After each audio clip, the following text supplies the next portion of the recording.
Clara May Sutton pressed her back against the frozen wood of the stagecoach, watching the only life she'd ever known disappear into the snow. 24 years old, unmarried, ruined by a lie she couldn't disprove. Her hands trembled, not from the cold, but from the letter crushed in her fist. Position secured. Wind River Valley. A widower with 3 children. Do not return. She'd begged her mother not to send her, begged until her voice broke. But mothers don't keep daughters who bring shame, even shame that isn't theirs. Before we continue, if you love stories of second chances and unexpected love, please subscribe to our channel and follow Clara's journey to the very end. Drop a comment telling us which city you're watching from. I'd love to see how far this story travels. The stagecoach driver didn't look at her when he spoke. Wind River's another hour, miss. If the snow don't get worse. Clara pulled her thin coat tighter. And if it does, then we stop and we wait, or we freeze. He spat tobacco over the side. Your choice, which comes first? She didn't answer. There was nothing to say. The Wyoming Territory stretched out around them, endless and white and utterly indifferent to whether she lived or died. She'd never seen country like this so vast it made her feel like she'd already disappeared. The letter was still in her pocket. She'd read it so many times the creases had worn soft as cloth. Dear Miss Sutton, a position has been arranged for you with Mr. Samuel Kincaid of the Wind River Valley. He is a widower with 3 children in need of a woman's care. You will serve as housekeeper and governess. Room and board provided. Wages to be discussed upon arrival. Do not contact this address again. Your mother. No signature. No, with love. No hope of return. Clara closed her eyes and let the cold burn her lungs. She'd been a teacher in Ohio. A good one. The children had loved her, and she'd loved them back. Loved the way their faces lit up when they understood something new. Loved the pride in their voices when they read aloud without stumbling. For 3 years, she'd built a life in that small schoolhouse. 3 years of believing she'd found her place. Then Thomas Whitmore happened. He was the banker's son, 26, handsome, and engaged to the mayor's daughter. He'd come to the schoolhouse one afternoon to deliver a donation from his father. Clara had thanked him politely, nothing more, but he'd come back. Again and again. Always with some excuse, a question about the curriculum, a book his mother wanted to donate, a message that could have been sent with anyone else. Clara had told him to stop. Told him she wasn't interested. Told him his attention wasn't welcome. But Thomas Whitmore wasn't a man who heard the word no. The night everything ended, he'd cornered her outside the schoolhouse. Clara had pushed him away, had run, had made it home with her dress torn and her reputation in tatters. And when she'd tried to tell the truth, no one believed her. A woman like you. They said unmarried at 24, no prospects, no family to speak of, you must have encouraged him. Thomas's fiancée had wept prettily in public and called Clara a Jezebel. His father had threatened to ruin anyone who took Clara's side, and her own mother, had looked at her with cold eyes and said, "You should have known better." 3 days later, Clara was on a stagecoach heading west. The driver's voice cut through her memories. There, that's the town. Clara leaned forward, squinting through the snow. Wind River was barely a town at all. A single main street lined with wooden buildings, a church steeple poking up at one end, smoke rising from chimneys that looked too small to fight the cold. The Kincaid place is 4 miles past town, the driver said. I can take you to the general store. Someone there might give you a ride out. And if no one will? He shrugged. Then you walk, miss. Ain't my concern. The stagecoach stopped in front of a building with Henderson's General Store painted on the window. Clara climbed down her boots, sinking into snow up to her ankles. Her bag was thrown down after her landing with a thud that felt like punctuation. The driver tipped his hat without meeting her eyes and drove away. Clara stood alone on the street, snow falling around her, and wondered if this was what dying felt like, not sudden but slow. A gradual disappearance into white. The door of the general store opened. A woman stepped out, wrapped in a heavy shawl, her face pinched with cold and something else. Suspicion, maybe, or judgment. Clara had learned to recognize that look. "You the one going to the Kincaid place?" Clara straightened her shoulders. "Yes, ma'am." The woman looked her up and down. "Heard you was coming." "The whole town's been talking." "About me. About Sam Kincaid bringing in some woman from back east." The woman's lip curled. "A teacher, they said. Though why a teacher would come all this way to keep house for a widower, well, people got their theories." Clara felt heat rise in her cheeks despite the cold. "I'm here to care for his children, ma'am. Nothing more." The woman didn't sound convinced. "I'm Harriet Aldrich. My husband's the Reverend. We keep an eye on things in this town." "I'm sure you do." The words came out sharper than Clara intended. Harriet's eyes narrowed. "You'd do well to watch your tongue, Miss Sutton. Wind River ain't like wherever you came from. We got standards here. Expectations. A woman alone living in a man's house with his children." She shook her head.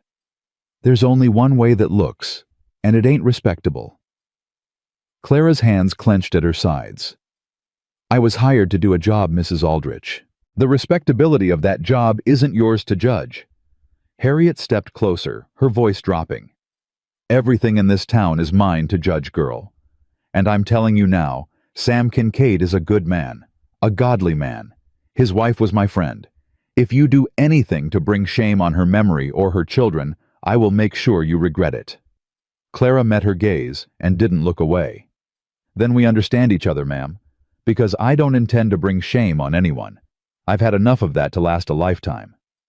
Something flickered in Harriet's eyes, surprise maybe, or a grudging recognition. She stepped back. "Hank Morrison's inside. He works for Kincaid. He'll take you out to the ranch." She turned toward the church at the end of the street, then paused. "The children lost their mother 3 years ago. The youngest don't remember her at all. Whatever you think you're walking into, Miss Sutton, it's worse." She walked away without another word. Clara watched her go, then picked up her bag and pushed open the door to the general store. The warmth hit her like a wall. A pot-bellied stove glowed in the corner, and the smell of coffee and tobacco hung thick in the air. A man stood at the counter, tall, rangy, with a weathered face and kind eyes beneath a battered hat. He looked up when she entered. "You Miss Sutton?" "I am." "Hank Morrison." He touched the brim of his hat. "I work for Mr. Kincaid.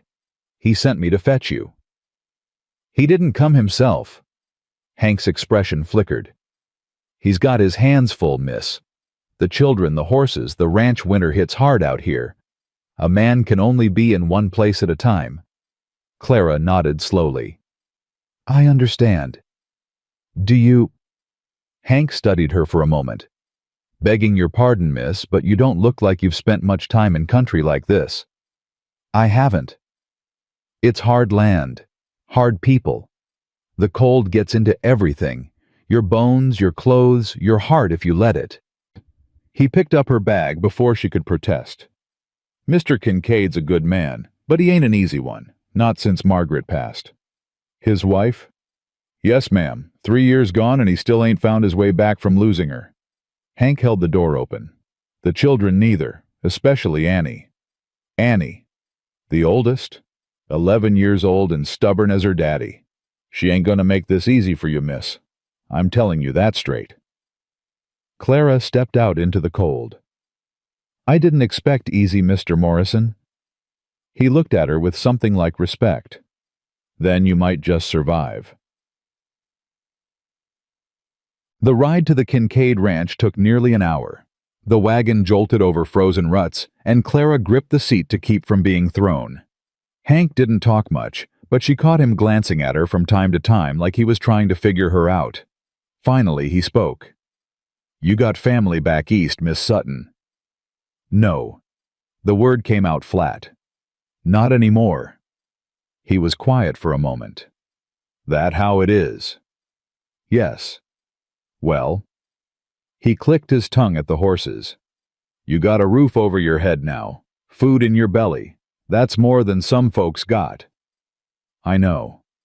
And Mr. Kincaid, he ain't the kind to mistreat a woman, whatever you might have heard. Clara turned to look at him. What might I have heard? Hank shifted on the seat. Folks talk. Say he's gone hard since Margaret died. Say he don't laugh no more, don't go to church, don't do nothing but work himself into the ground. He paused. Some say he blames himself for her passing. Does he? That ain't for me to say, miss. But I've known Sam Kincaid for 12 years, and I ain't never seen a man carry grief like he does. It's like he's waiting for something, permission to let go maybe, or punishment for still being alive. Clara thought about that. About a man so broken by loss that he couldn't find his way forward. She knew something about that herself. There. Hank pointed ahead. That's the place. The Kincaid ranch emerged from the snow like something stubborn refusing to be buried. A 2-story house with a wide porch, a barn that looked recently repaired fences stretching out toward the mountains. Smoke rose from the chimney gray against the gray sky. It wasn't grand. It wasn't beautiful. But it was solid. Real. Home, Hank said quietly. Such as it is. The wagon pulled up in front of the porch.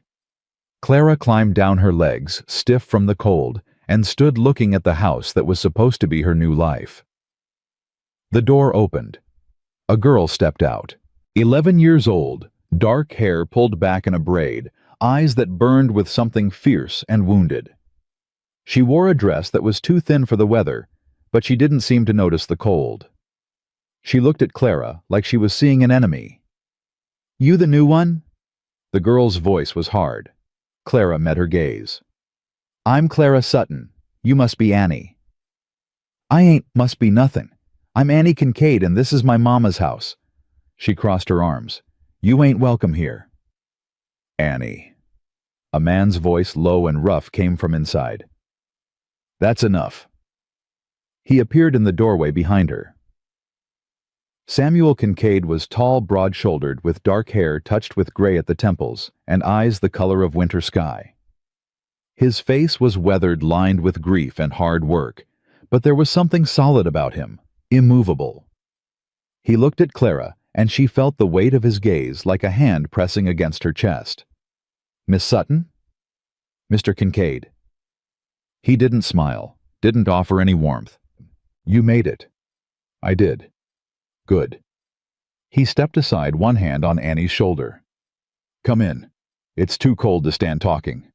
Clara picked up her bag and walked toward the porch.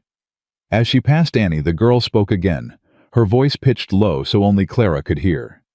You ain't gonna last. None of them do. Clara stopped, turned, looked down at the child whose eyes held so much anger and so much pain. How many have there been? She asked quietly. Annie's chin lifted. 4. Since Mama died. They all left. Why? Because this place breaks people. Because Pa don't want nobody. Because I don't want nobody. Her voice cracked on the last word. Because Mama was supposed to be here, and she ain't, and no one can fix that. Clara knelt in the snow, bringing herself to Annie's level. The cold soaked through her skirt, but she didn't move. You're right, she said. I can't fix that. I can't bring your mama back. I can't make things the way they were. She held the girl's gaze. But I'm not here to replace her Annie. I'm here because I don't have anywhere else to go either. I'm here because sometimes broken people end up in the same place, and maybe that means something. Annie stared at her. For a moment, something shifted in her expression, not softening, but something. Then she turned and pushed past her father into the house. Samuel Kincaid stood in the doorway, watching Clara with an unreadable expression. She'll come around, he said. Eventually. Clara rose, brushing snow from her skirt. And if she doesn't? He was quiet for a long moment. When he spoke, his voice was rough with something that might have been honesty or might have been warning. Then I reckon We'll find out what you're made of, Miss Sutton." He stepped back, and Clara walked into the house. The warmth inside was almost painful after the cold. Clara stood in the front room, taking in her surroundings without comment. A fireplace with a low fire burning a table with mismatched chairs. A sofa that had seen better years. Everything was clean, but worn, the kind of home that had been loved once, and was now just endured. 2 more children stood near the hearth. A boy of about 8 with restless eyes and dirt on his cheek, and a little girl of 3 who clutched a raggedy doll and stared at Clara with open curiosity. "Thomas," Samuel said, nodding toward the boy. "And Grace." "Hello, Thomas." Clara offered a small smile. "Hello, Grace." Thomas kicked at the floor. "You gonna make us do lessons?" "Eventually. Is that a problem?" "I don't like lessons." "Most people don't, but you might like the way I teach." He looked skeptical, but said nothing. Grace tugged on her father's trouser leg. "Pa, she's pretty." Samuel's jaw tightened. "Grace." "She is. Prettier than the last one." Clara felt a flicker of something, not quite amusement, but close. "Thank you, Grace. That's very kind." "The last one cried a lot." Grace continued, her small voice matter-of-fact. "Annie made her cry. Are you gonna cry?"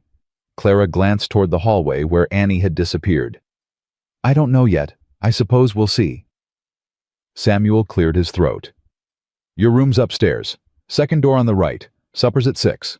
I'd appreciate if you could have the children washed and ready." "Of course." He turned toward the door. "I've got work in the barn. Hank will show you around tomorrow. Answer any questions." "Mr. Kincaid." He stopped his hand on the doorframe. Clara chose her words carefully. "I know you didn't ask for this. I know you probably don't want some stranger in your home with your children. But I'm here now, and I intend to do right by this family." She paused. "I just need a chance." He didn't turn around. His shoulders were stiff, his posture that of a man holding himself together through sheer will. "Everyone deserves a chance, Miss Sutton." His voice was quiet, tired. "But chances run out. That's something you learn quick in country like this." He walked out into the snow, closing the door behind him. Clara stood alone with 2 children who didn't know what to make of her in a house that felt more like a tomb than a home, and wondered what she'd gotten herself into. Thomas broke the silence. "You want to see my frog?" Clara blinked. "Your frog?" "He's frozen. I found him by the creek. Pa says he'll thaw come spring, but I don't believe him." The boy's eyes were bright with something that wasn't quite hope. "You want to see?" Grace tugged on Clara's skirt. "I want to show her my doll. Her name's Margaret, like Mama." Clara's chest tightened. "I'd love to see both." She followed the children into the next room, and for a moment the cold inside her eased. Just a little, just enough.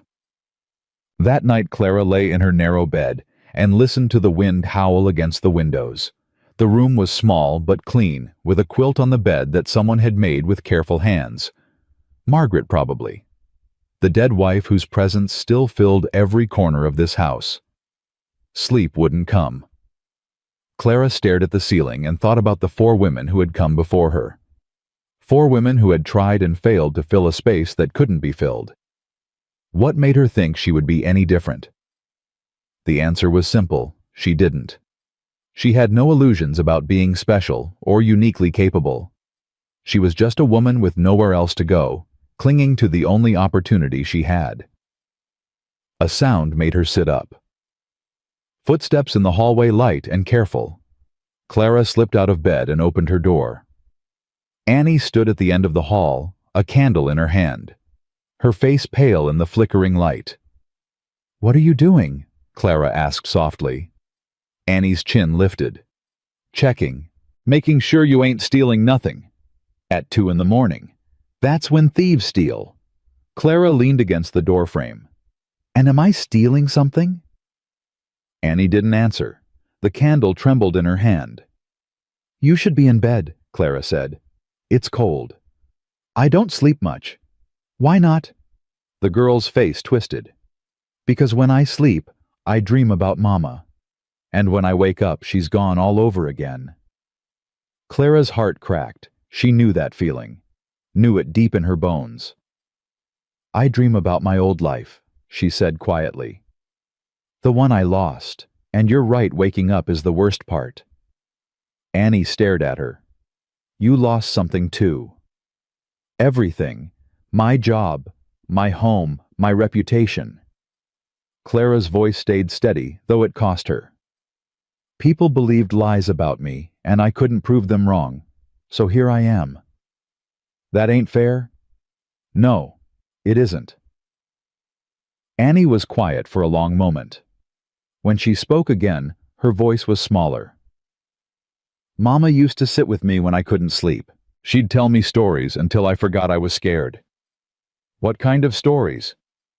About princesses and cowboys and magic horses.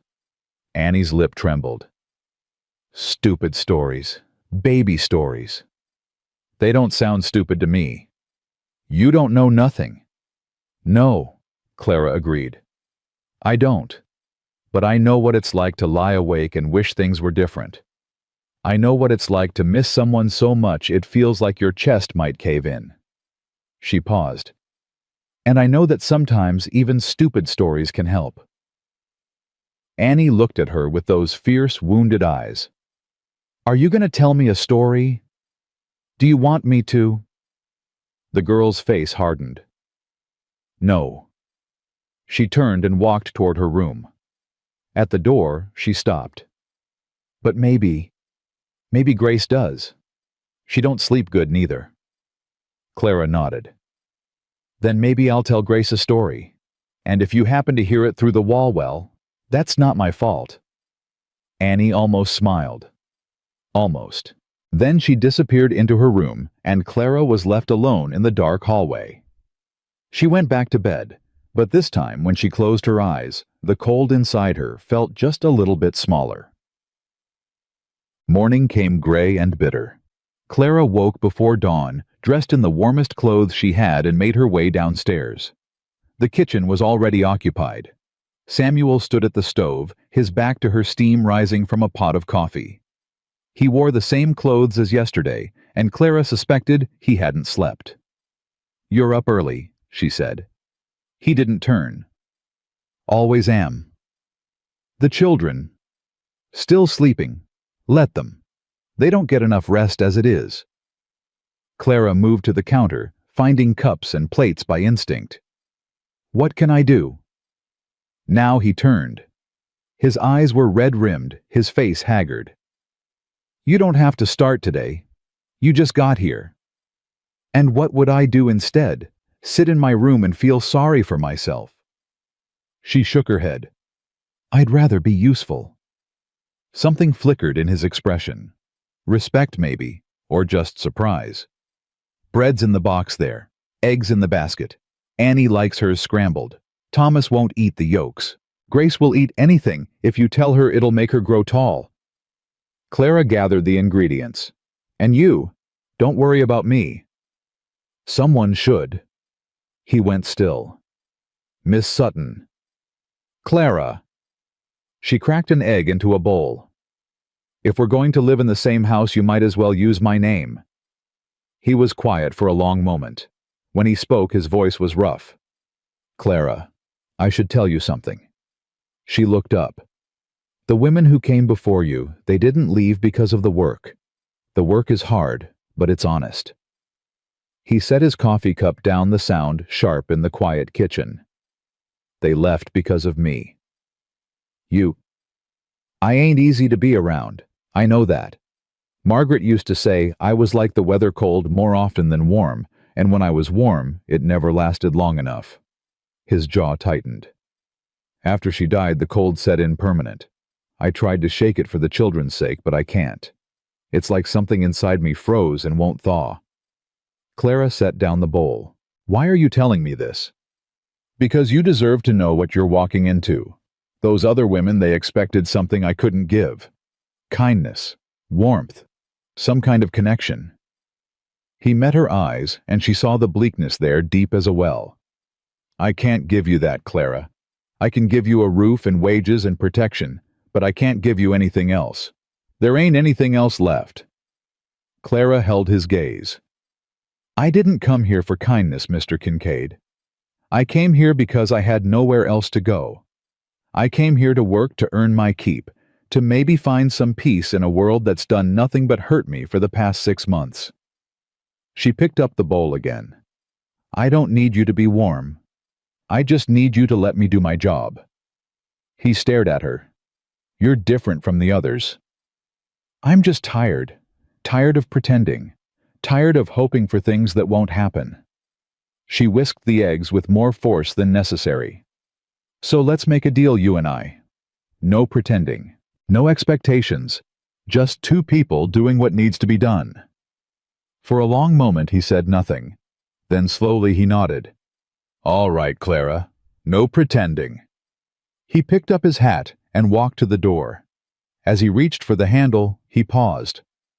"For what it's worth, I'm glad you're here. The children need someone." His voice dropped. "I think maybe I do too, even if I don't know how to show it." He left before she could respond. Clara stood in the kitchen, eggs forgotten, and felt something stir in her chest.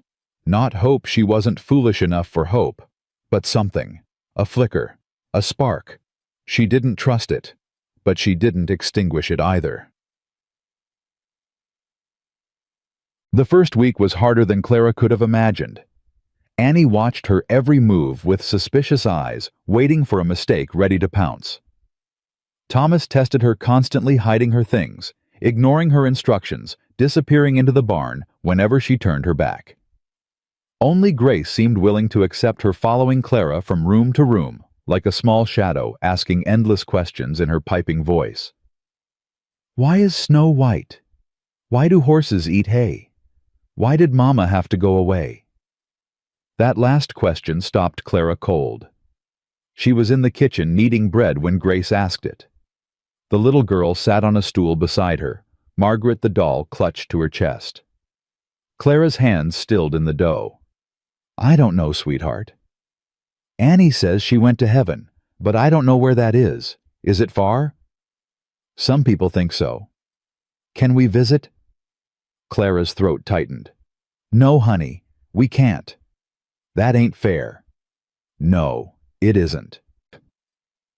Grace was quiet for a moment, her small brow furrowed.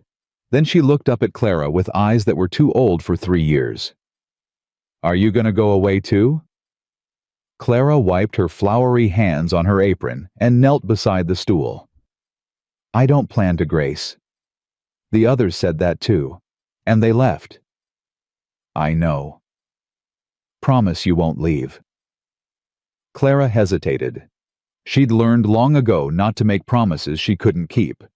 But looking into those small, hopeful eyes, she found herself speaking anyway. "I promise I'll try, Grace. That's the best I can do." Grace considered this. Then she nodded solemnly and went back to playing with her doll. Clara rose and returned to her bread, her hands shaking slightly. She'd made a promise. A small one hedged with qualifications, but a promise nonetheless. Now she had to figure out how to keep it. The second week brought colder winds and harder silences. Clara had learned the rhythm of the Kincaid house by then. Samuel left before dawn and returned after dark, his face drawn tight with exhaustion. Annie avoided her with deliberate precision, speaking only when forced to, watching from doorways like a ghost with grudges. Thomas had stopped hiding her things, but still tested every boundary she set. And Grace, sweet wounded Grace, had taken to holding Clara's hand whenever they walked anywhere, her small fingers gripping tight as though afraid Clara might vanish if she let go. It was Grace who noticed first. "Miss Clara, Annie's crying." Clara looked up from the pot she was stirring. "What? In the barn. I heard her when I went to see the horses." Grace's face was solemn. "She cries a lot, but she don't want nobody to know." Clara set down the spoon. "Stay here with Thomas. Don't touch the stove." She pulled on her coat and stepped into the bitter wind. The barn was warmer than outside, heavy with the smell of hay and horses. Clara moved quietly between the stalls, listening. Then she heard a muffled sob coming from the back corner, where the hay was stacked high. She found Annie curled behind the bales, her knees drawn to her chest, her face buried in her arms. The girl's shoulders shook with the force of her crying. Clara didn't speak. She simply sat down on the cold ground a few feet away and waited. Annie's head snapped up. "Go away." "No. I said go away."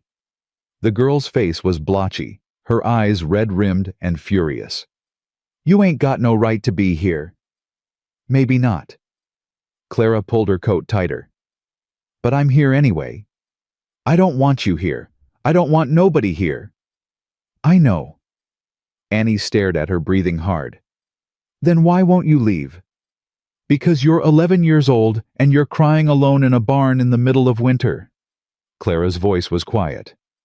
"And that ain't right, Annie. No matter how much you hate me, that ain't right." "I do hate you." "I know.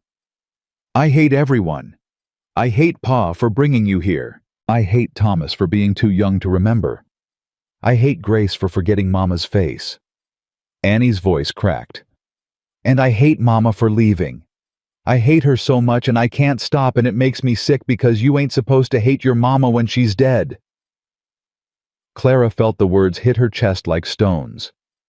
"Annie, don't." The girl held up her hand. "Don't you dare tell me it's okay. Don't you dare tell me she's in a better place or she's watching over me or any of that garbage the Reverend's wife keeps saying. Because it ain't okay and she ain't in a better place, and if she was really watching she'd see how bad things are and she'd come back." Clara said nothing. There was nothing to say. Annie's face crumpled. She promised. She promised she'd always be here. She promised she'd see me grow up and help me with my wedding dress and hold my babies. The girl's voice dropped to a whisper. She lied. Clara moved closer, not touching, but close enough that Annie could feel she wasn't alone.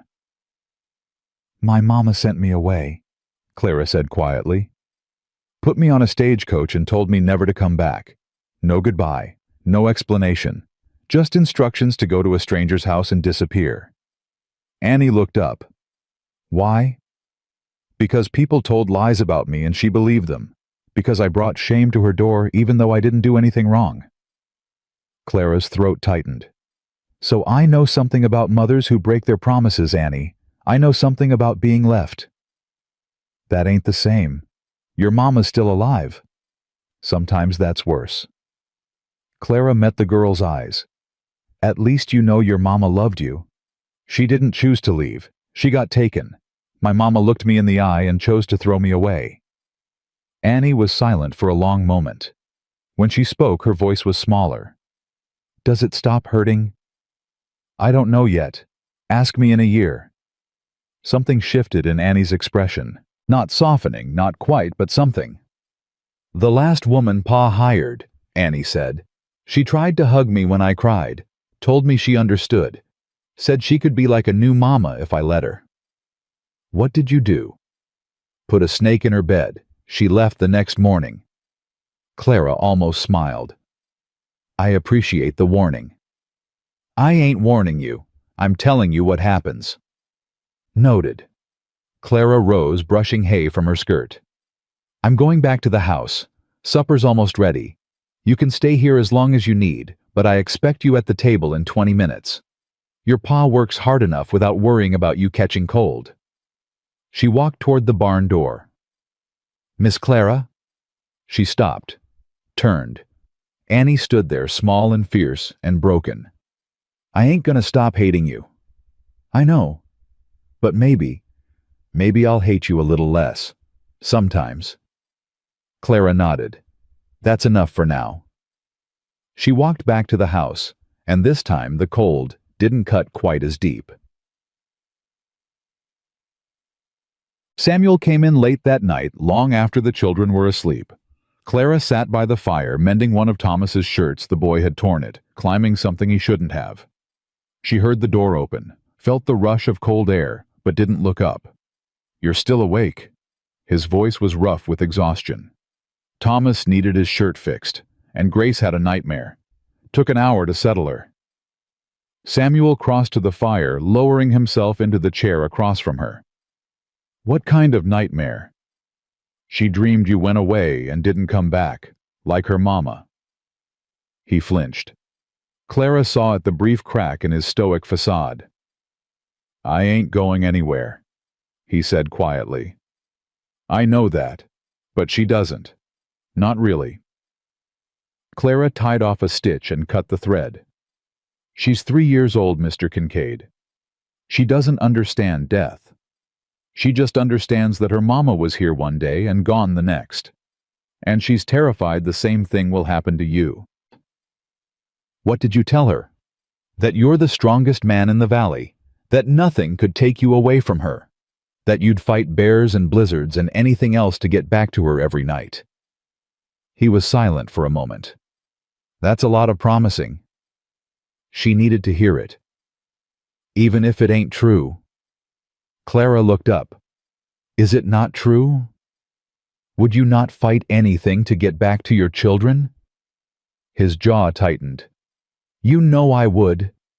"Then it's not a lie. It's a hope. Children need hope, Mr. Kincaid.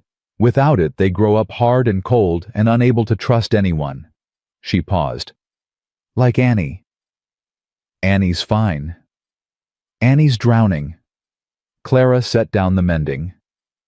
"I found her crying in the barn today. Alone. She's been doing it for months, probably longer.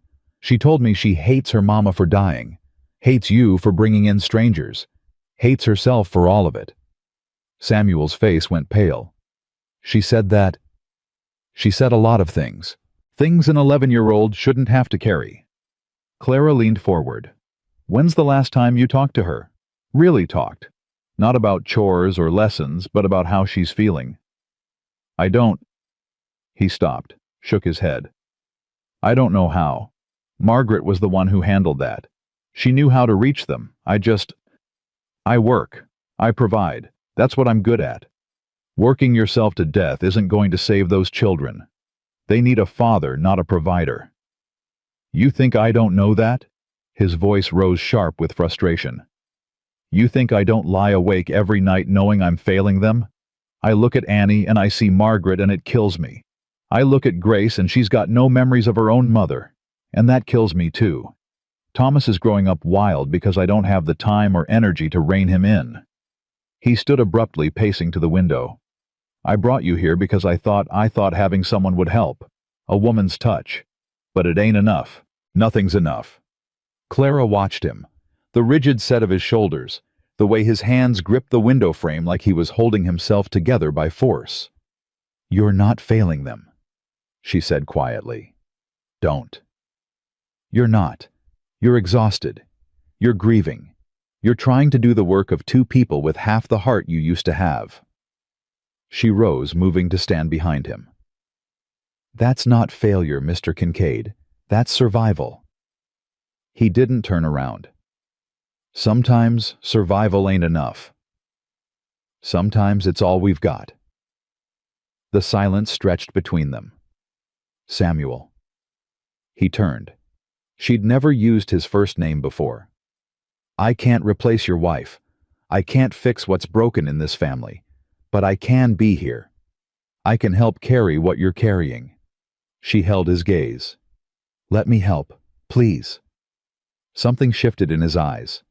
That wall he kept so carefully maintained, she saw it crack. Just a little. Just enough.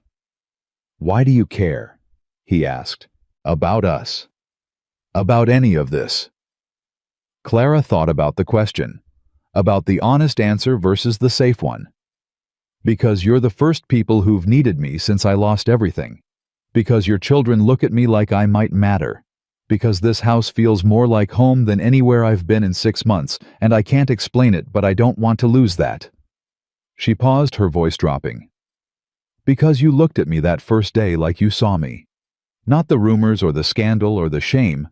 Just me. And nobody's done that in a very long time." Samuel stared at her. The firelight played across his face, softening the hard lines, and for a moment he looked younger, vulnerable. Clara. The sound of small feet on the stairs made them both step back. Grace appeared in the doorway, Margaret the doll clutched to her chest, tears streaming down her cheeks. "I had the dream again," she whimpered. "Pa, don't go away." Samuel crossed the room in 3 strides and swept her into his arms. "I'm here, sweetheart. I ain't going anywhere. Promise. Promise." Grace buried her face in his neck, and Clara watched as something in Samuel's rigid posture softened.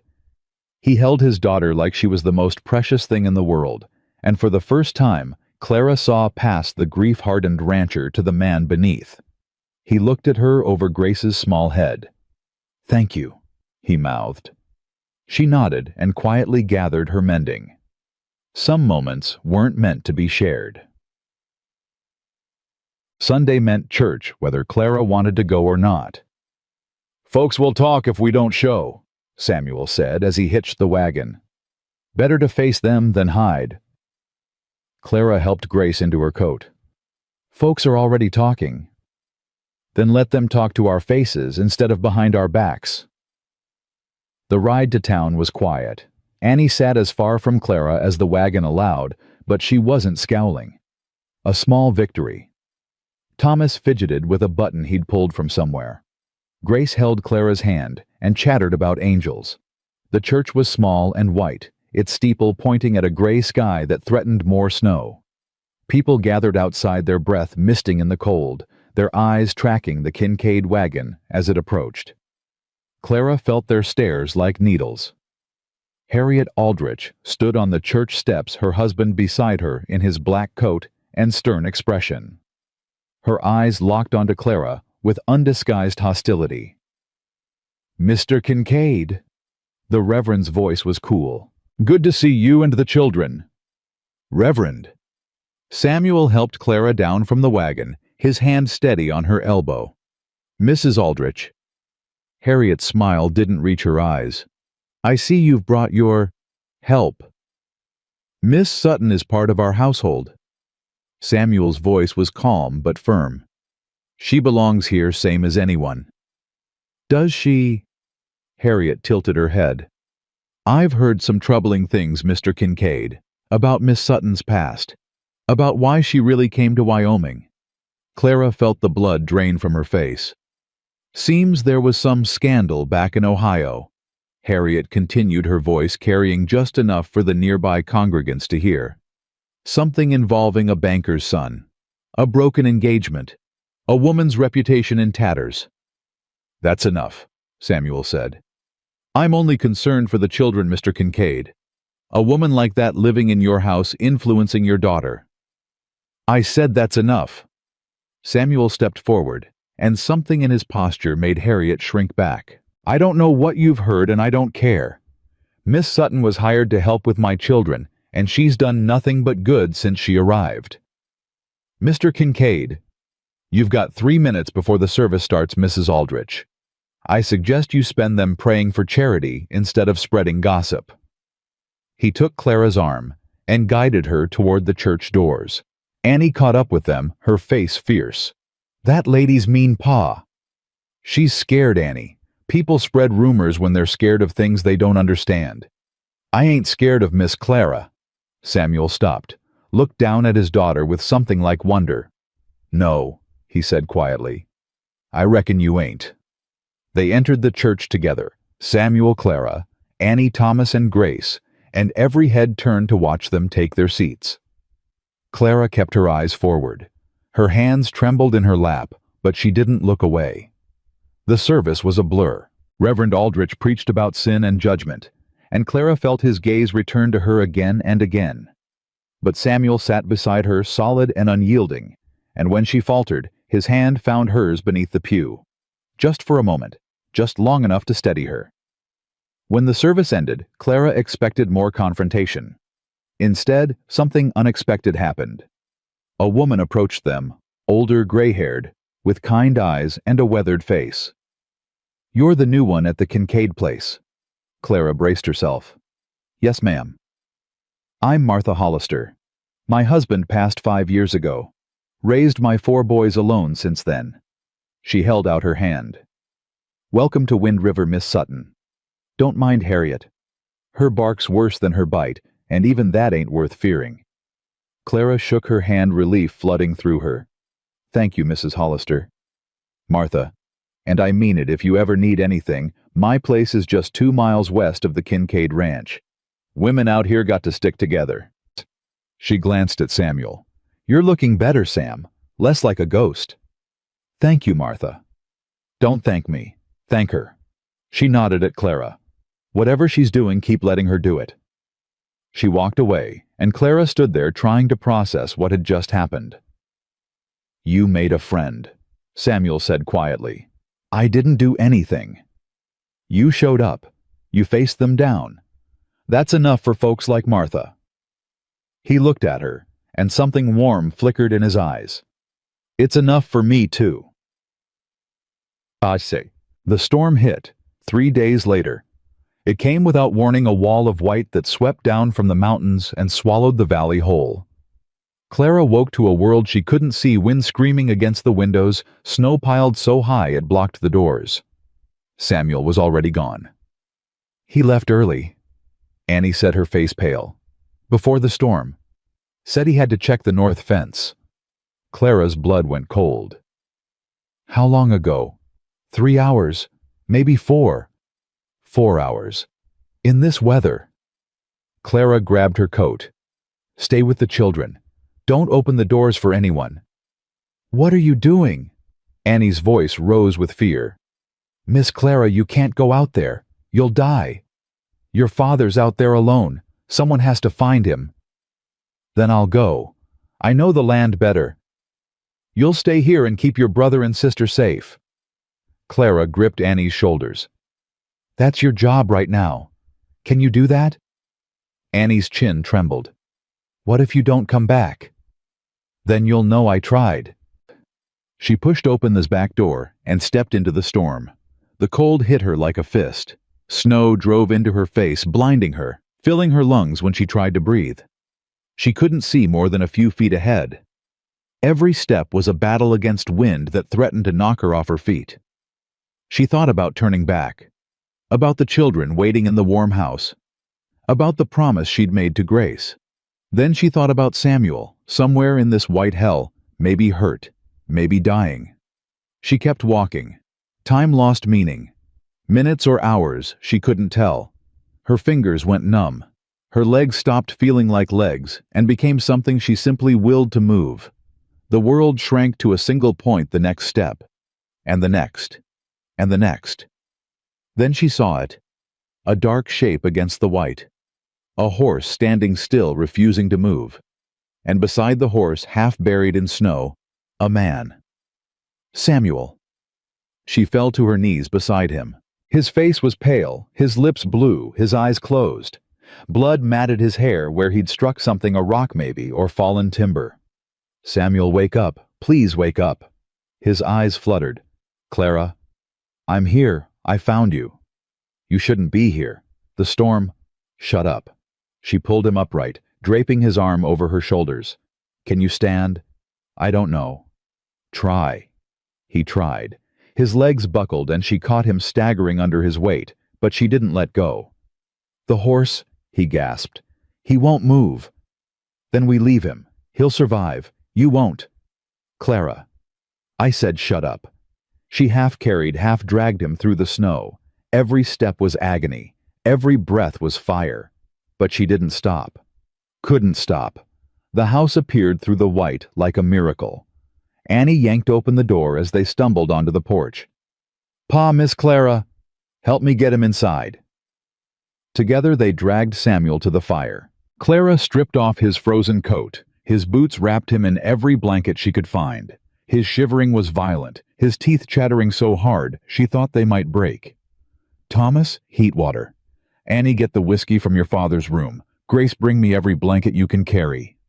The children scattered. Clara took Samuel's frozen hands in hers and rubbed them, trying to force warmth into his numb fingers. Why did you come? His voice was barely a whisper. Because you needed me. You could have died. So could you. She met his eyes, and she didn't look away. And I wasn't going to let that happen. He stared at her like he was seeing her for the first time, like he was seeing something he'd never expected to find. Clara Sutton, he said quietly, you're either the bravest woman I've ever met, or the craziest. Maybe both. He almost smiled. Almost.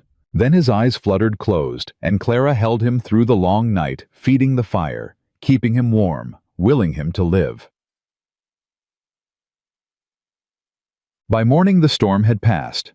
Samuel's fever broke just after dawn. Clara sat beside his bed, exhausted beyond measure, her hands still wrapped around his. Annie appeared in the doorway.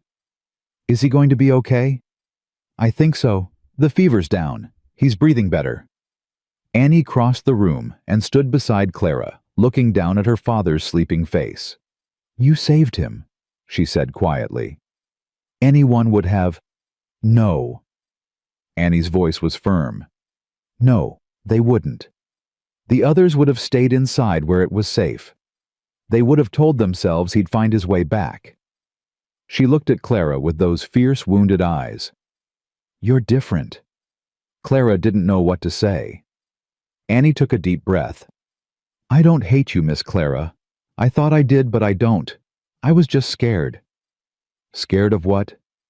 Scared that if I let myself care about you, you'd leave, like Mama, like everyone. Annie's voice cracked. But you didn't leave. You walked into a blizzard to save my pa. You almost died for us. Annie, I want you to stay. The words came out rushed, desperate. I want you to stay forever. I know I've been mean and awful, and I put a dead mouse in your bonnet that one time, but I'm sorry. I'm so sorry, and please don't go. Please. Clara opened her arms, and Annie fell into them. The girl sobbed against her shoulder, 3 years of grief and fear and loneliness pouring out in a flood. Clara held her and stroked her hair and made promises she wasn't sure she could keep. But she made them anyway. Because sometimes promises are all we have. Zig. Samuel woke that evening. Clara was dozing in the chair beside his bed when she heard him stir. She straightened immediately, checking his forehead, his pulse the color in his cheeks. You're still here, he said. Where else would I be? Somewhere warm, somewhere safe. He struggled to sit up and she helped him. You shouldn't have come for me, Clara. If you died, I didn't. But you could have. Yes.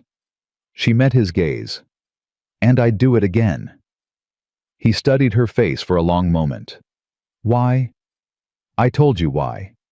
Tell me again. Clara's heart pounded. Because you needed me. Because your children needed you. Because... She stopped, swallowed. Because I care about you, all of you, more than I should, more than makes sense. Samuel reached out and took her hand. His grip was weak, but his eyes were steady. I ain't a good bet, Clara. I'm broken and bitter and half frozen inside. I don't know if I can ever be what you deserve. I didn't ask you to be anything. I know. That's what scares me. He pulled her closer, his voice dropping. Because for the first time in 3 years, I want to try. I want to be better. And that terrifies me more than any blizzard. Clara leaned in until her forehead touched his. Then we'll be terrified together, she whispered. Because I don't know what I'm doing either. I just know that when I thought you might die out there, something in me broke, and I don't want to feel that way again. He kissed her then, gentle, tentative, a question more than a statement. She answered it. No. The children found them like that, Clara sitting on the edge of the bed, Samuel's hand in hers, their faces close together. Grace squealed. Pa's awake! She launched herself at the bed, and Samuel caught her with a grunt of pain that he quickly covered with a smile. Easy, sweetheart. Pa's still healing. Miss Clara saved you, Grace announced. She's a hero. She is, Samuel agreed, looking at Clara with something that made her chest tight. Thomas hung back uncertain. You really walked through a blizzard? I did. That's crazy. Probably. He considered this. That's kind of amazing, actually. Annie stood in the doorway watching. When Clara met her eyes, the girl gave a small nod. Something had changed. Clara could feel it. The house that had felt like a tomb now felt like something else. A beginning. A chance. A home. Samuel squeezed her hand. Stay, he said. Not a question. A request. Clara looked at the man who'd shown her she could be seen, at the children who'd shown her she could be needed, at the life she'd never expected to find. Yes, she said. And she meant it. The days after the blizzard were the happiest Clara had known in years. Samuel healed slowly but steadily, his strength returning piece by piece. He still worked too hard. That wasn't something a man like him could change overnight, but he came home earlier now. He sat with the children at supper. He laughed at Thomas's terrible jokes. He let Grace fall asleep in his lap by the fire. And he looked at Clara like she was something precious. You're staring again, she said one evening, her cheeks warming. Am I? You know you are. He smiled, a real smile, one that reached his eyes. Can't help it. You're worth staring at. Annie made a gagging sound from across the room. That's disgusting, Pa. You'll understand when you're older. I don't want to understand. I want you to stop making moon eyes at Miss Clara while I'm trying to read. Clara laughed, and the sound surprised her. She'd almost forgotten what her own laughter sounded like. This was what happiness felt like. She'd almost forgotten that too. But happiness, she should have remembered, never lasted long. The stranger arrived on a Tuesday. Clara was in the kitchen when she heard the wagon approaching. She wiped her hands on her apron and stepped onto the porch, expecting Martha Hollister or maybe Hank returning from town. Instead, she saw a man she didn't recognize. Well-dressed, city clothes. A face that was handsome in a practiced way, the kind of handsome that knew exactly what it was worth. Her blood turned to ice. Good morning. He tipped his hat as he climbed down from the wagon. I'm looking for the Kincaid residence. Clara's voice wouldn't come. Her throat had closed around it. Ma'am? He stepped closer, and recognition flickered in his eyes. Then he smiled a smile she remembered from nightmares. Well, well. Clara Sutton. Fancy meeting you here. Thomas. The name came out strangled. What are you doing here? Thomas Whitmore spread his hands in a gesture of false innocence. Is that any way to greet an old friend? I came all this way to see you. We're not friends. No, I suppose not. His smile sharpened. But we have unfinished business, Clara. You left Ohio so quickly. We never got to say a proper goodbye. Clara's hands shook. There's nothing to say. You need to leave. I don't think I will. He looked past her to the house. Nice place. Simple but charming. And I hear you've made quite the impression on the local widower. How did you find me? Your mother. Lovely woman. Very helpful once I explained that I simply wanted to check on your well-being. He laughed softly. She was quite concerned, you know. Worried that you might be spreading the same lies out here that you spread back home. I never lied. You know I never lied. Do I? He stepped closer and Clara stumbled back. That's not what I told my father. That's not what I told my fiancé. And that's not what I'll tell the good people of Wind River if you don't cooperate. Cooperate with what? I want you to come back to Ohio, Clara, quietly, without making a fuss. His eyes hardened. My fiancée is asking questions. She's heard rumors, and I need those rumors to stop. I can't make them stop. You can. You can tell everyone that you invented the whole thing, that you pursued me, that I rejected you, that you made up stories out of spite. He grabbed her arm, his grip bruising. Do that, and we can all move on. Let go of me. Do you understand what I'm offering? Redemption. A chance to clear your name, my version of your name anyway. I said let go. He didn't. His fingers dug deeper. Clara. Samuel's voice cut through the air like a blade. He stood at the corner of the house, his face hard as stone, his hand resting on the rifle at his side. Thomas released her immediately. Mr. Kincaid, I presume. I heard what you were just. Samuel walked forward, his limp barely noticeable now, his eyes never leaving Thomas. Get off my property. Now let's not be hasty. I'm simply here to discuss. Get off my property. Thomas's face flushed. You don't understand the situation, sir. This woman. I understand plenty.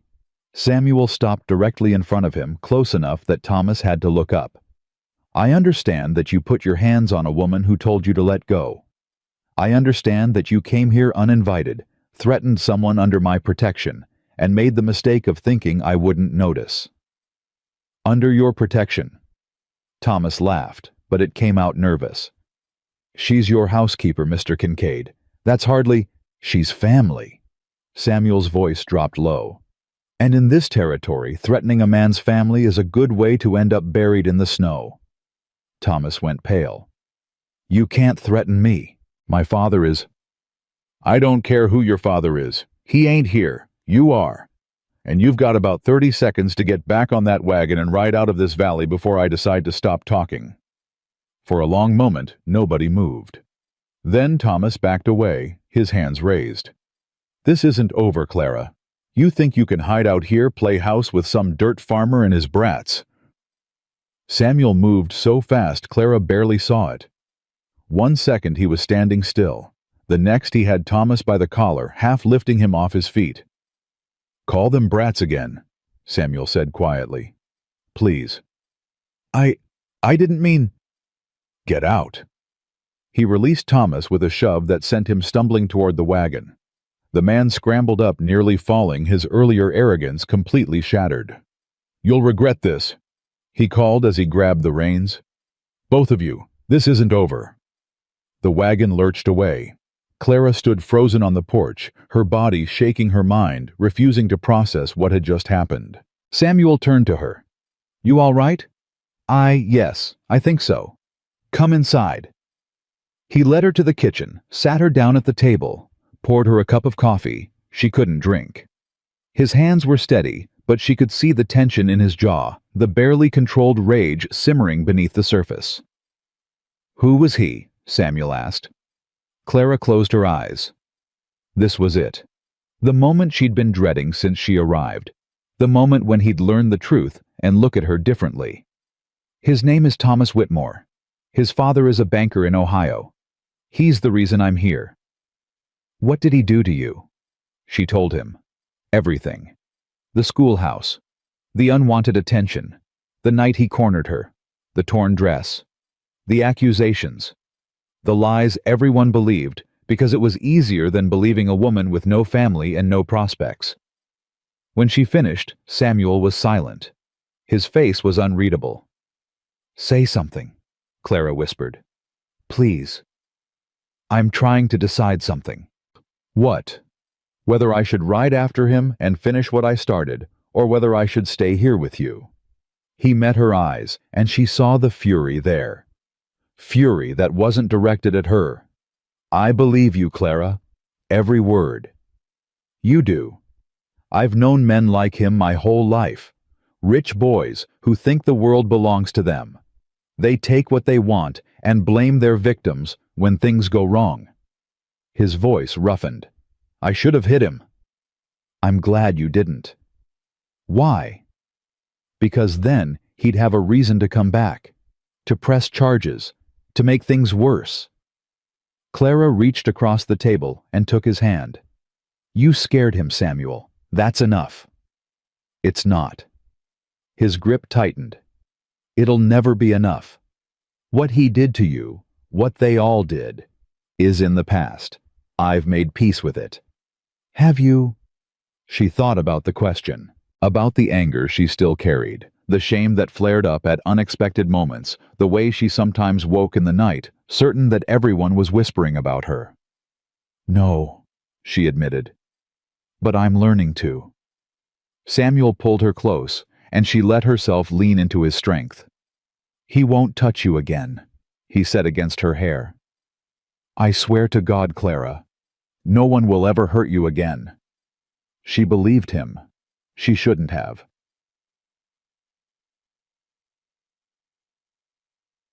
The trouble started 3 days later.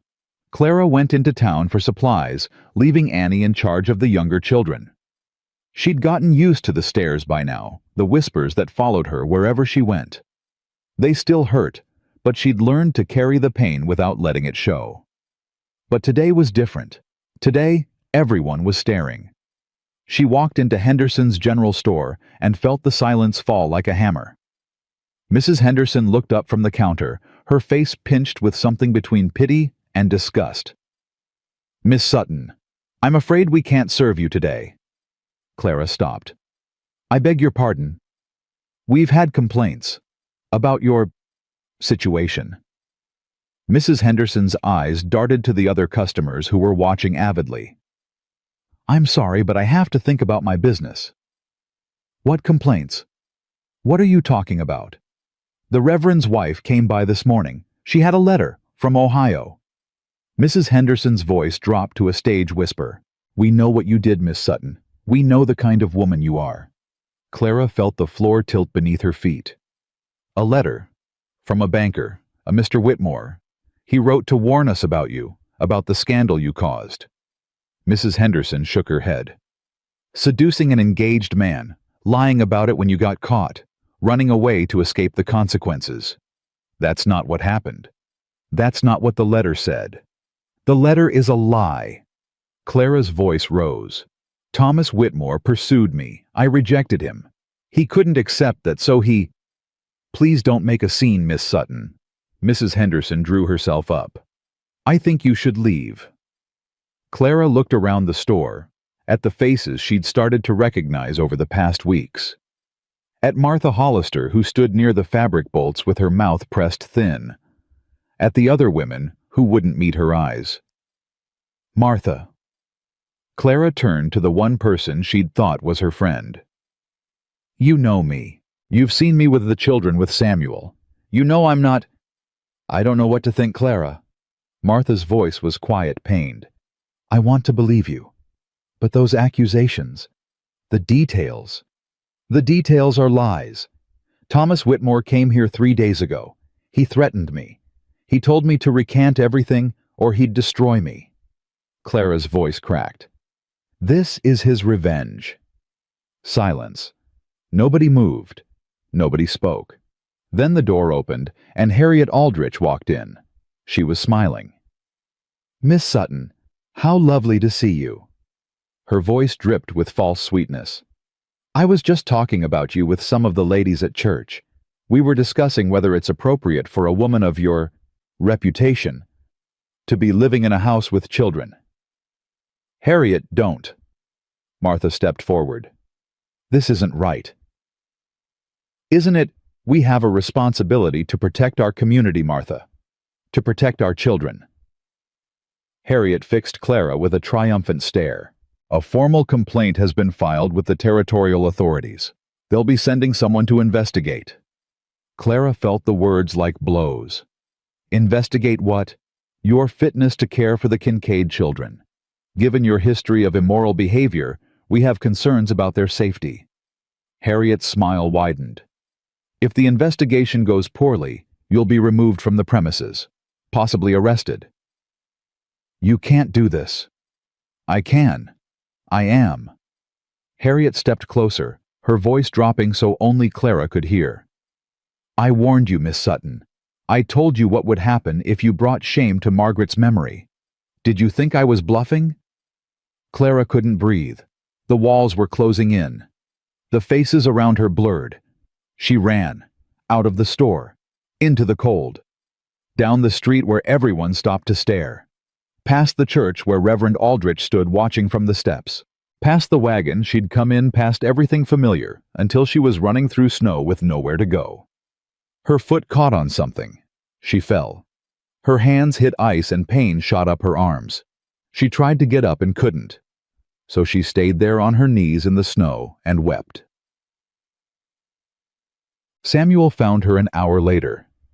He'd ridden to town when she didn't come home, fear driving him faster than sense. When he saw her kneeling by the road motionless, his heart stopped. "Clara!"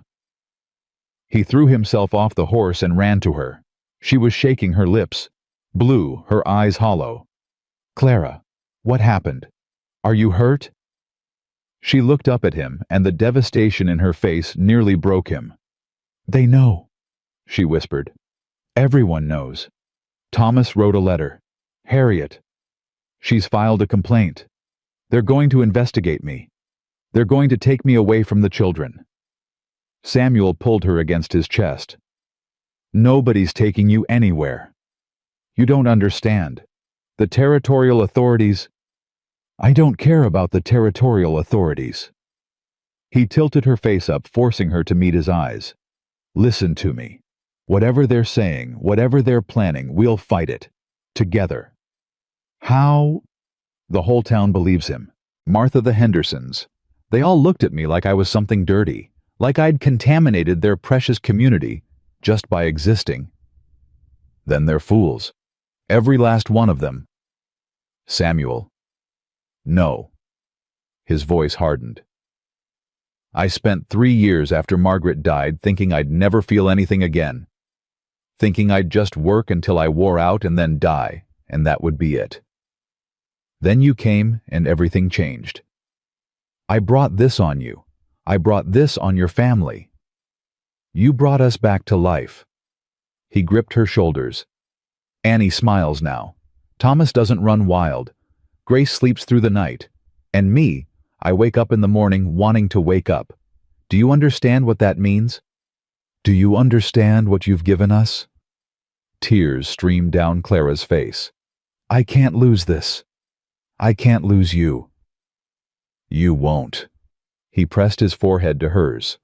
"I swear on my wife's grave, Clara. I won't let them take you." He helped her up, got her on the horse, and rode home. But both of them knew that oaths, no matter how sincere, couldn't always hold back the tide. The investigator arrived 4 days later. His name was Bernard Crane, a thin man with spectacles and a permanent frown. He came with papers and questions, and the authority of the territorial government behind him. "Mr. Kincaid." He didn't offer his hand. "I'm here to assess the welfare of your children in light of recent complaints."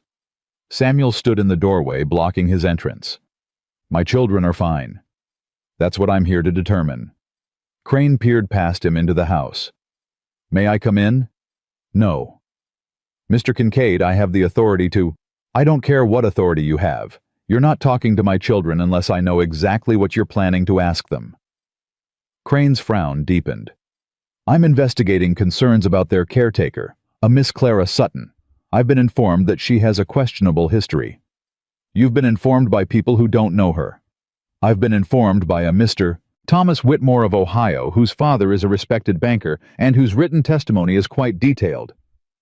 "His testimony is a lie." "That's what I'm here to determine." Crane produced a document.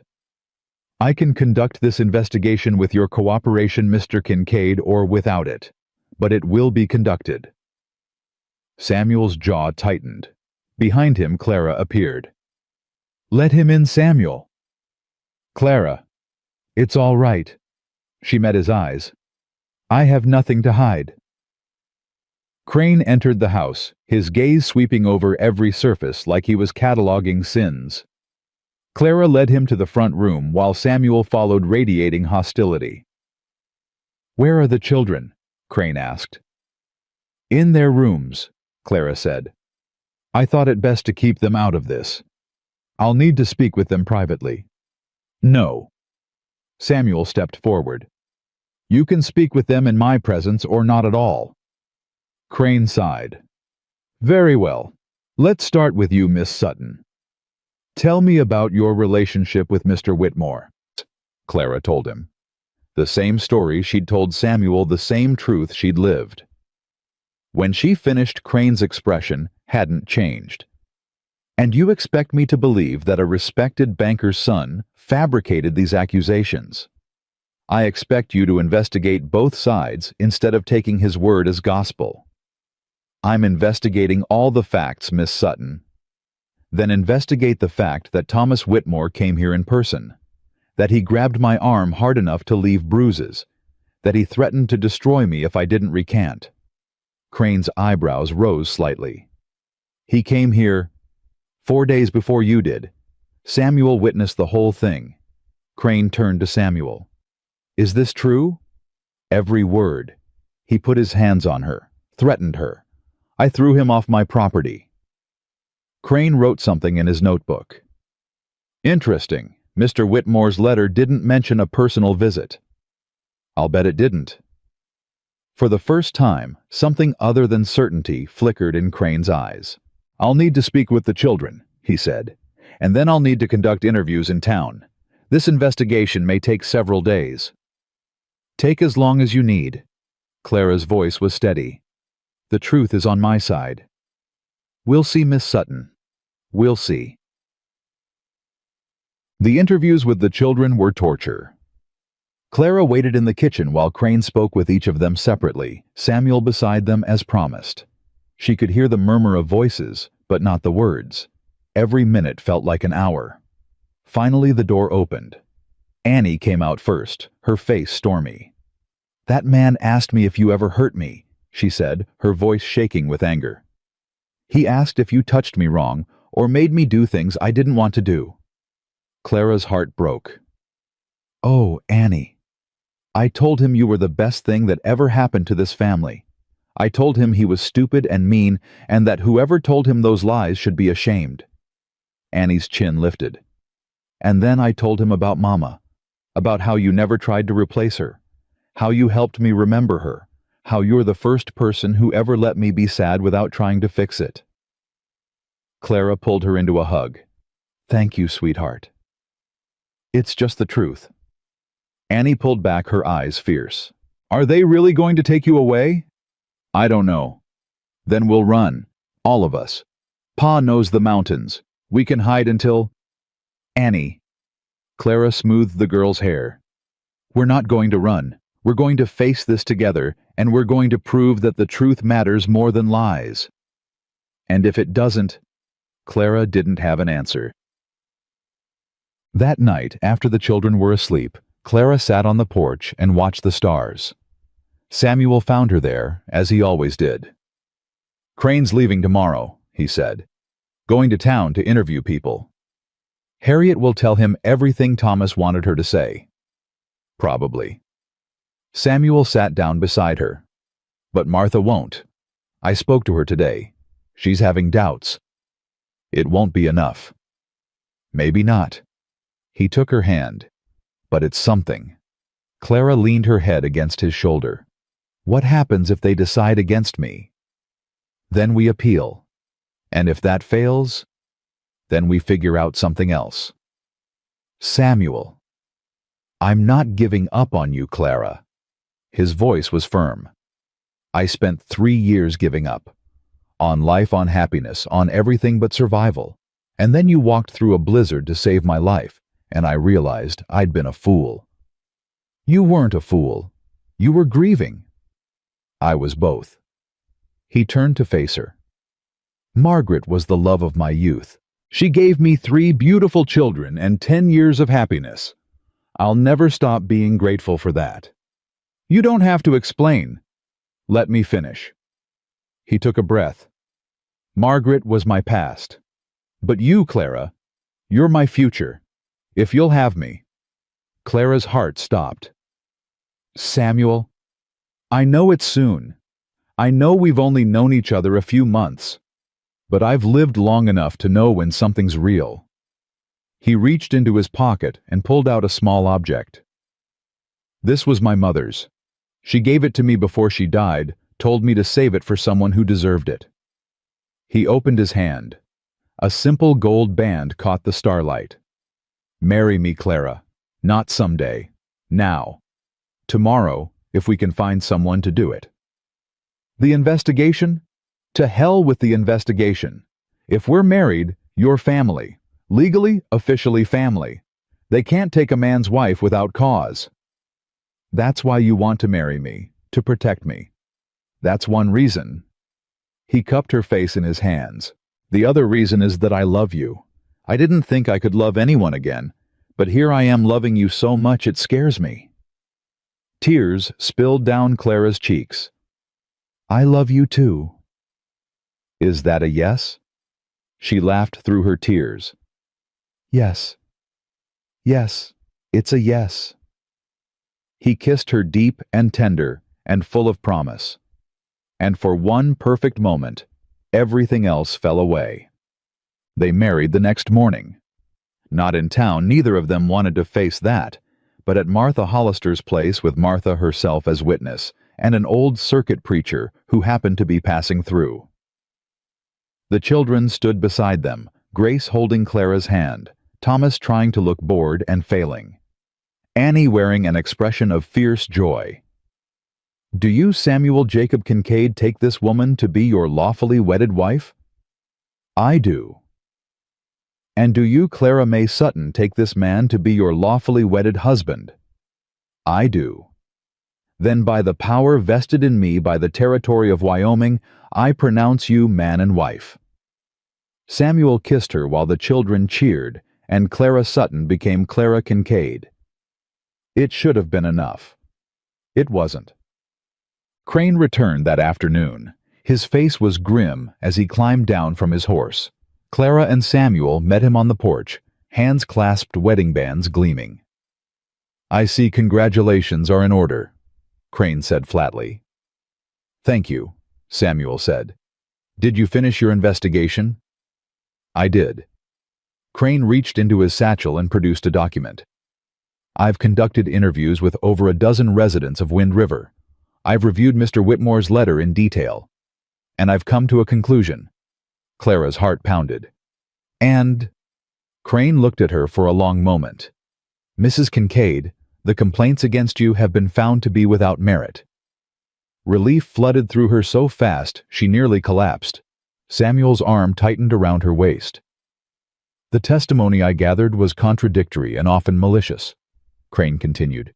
Several witnesses, Mrs. Hollister among them, provided strong character references on your behalf.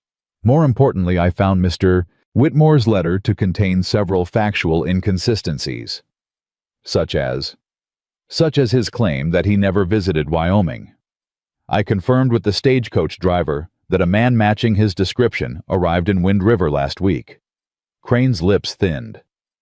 I don't know what happened between you and Mr. Whitmore in Ohio, but I know when I'm being manipulated, and I don't appreciate it. What does this mean? Samuel asked. It means the investigation is closed. The complaint against Mrs. Kincaid is dismissed.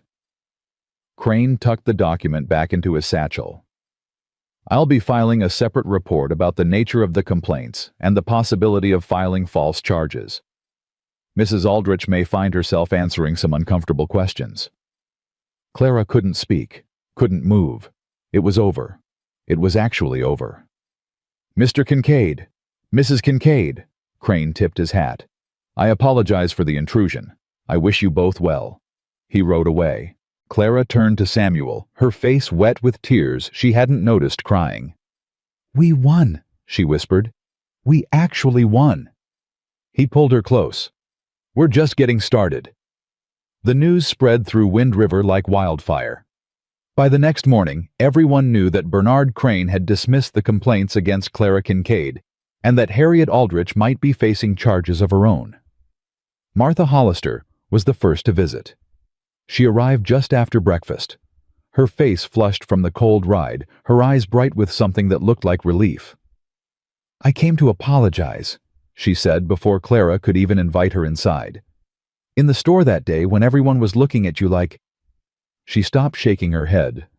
I should have defended you. I wanted to, but I was scared. Scared of what? Harriet, the town, being the one who stood alone. Martha's voice cracked. I've been a coward, Clara, and I'm sorry. Clara studied the woman who had been her first friend in Wind River. The woman who had welcomed her when everyone else stared. The woman who had hesitated when Clara needed her most. You told Crane the truth, Clara said finally. When it mattered, you told him I was a good person. It was the least I could do. It was more than most. Clara stepped aside. Come in. I just made coffee. They sat at the kitchen table while the children played in the next room. Samuel had gone to check the fences, leaving the women alone. Harriet's furious, Martha said. I saw her this morning at the general store. She looked like she'd swallowed something poisonous. I'm not surprised. She's telling everyone that Crane was incompetent, that he was fooled by your lies. Martha shook her head. But nobody's listening anymore. The tide's turning Clara. People are starting to see her for what she is. And what is that? A bitter woman who couldn't stand seeing someone else happy. Martha set down her cup. She and Margaret were close, you know. Best friends since childhood. When Margaret died, Harriet took it hard. I think she saw herself as the guardian of Margaret's memory. So she hated me for taking Margaret's place. She hated you for making Samuel smile again. Martha's voice softened. She wanted him to grieve forever, to stay frozen in his loss. And when you came along and thawed him out, she couldn't forgive you for it. Clara thought about that, about a woman so consumed by grief that she couldn't allow anyone else to heal. I feel sorry for her, she said quietly. Don't. Martha's voice hardened. She tried to destroy you, Clara. She spread lies about you, turned the whole town against you, brought in government investigators. Feeling sorry for her is more than she deserves. Maybe. But I can't spend my life being angry. Clara looked out the window at the snow-covered valley. I've spent too much time angry already. At Thomas Whitmore. At my mother. At everyone who believed lies instead of truth. She turned back to Martha. I just want to move forward. Martha reached across the table and squeezed her hand. Then that's what we'll do, together. Clara smiled. I'd like that. The children reacted to the news in their own ways. Annie wanted justice. Mrs. Aldrich should go to prison. She lied about you. She tried to take you away from us. The law doesn't always work that way, sweetheart. Then the law is stupid. Thomas was more practical. Does this mean people will stop being mean to us in town? I hope so. Good. Billy Henderson called me names last week, said my pa was keeping a fallen woman. Thomas's hands clenched. I punched him. Thomas? He deserved it. Clara knelt down to his level. I appreciate you defending me. I do. But violence isn't the answer. It felt like the answer. I know. She smoothed his hair. But words hurt longer than fists.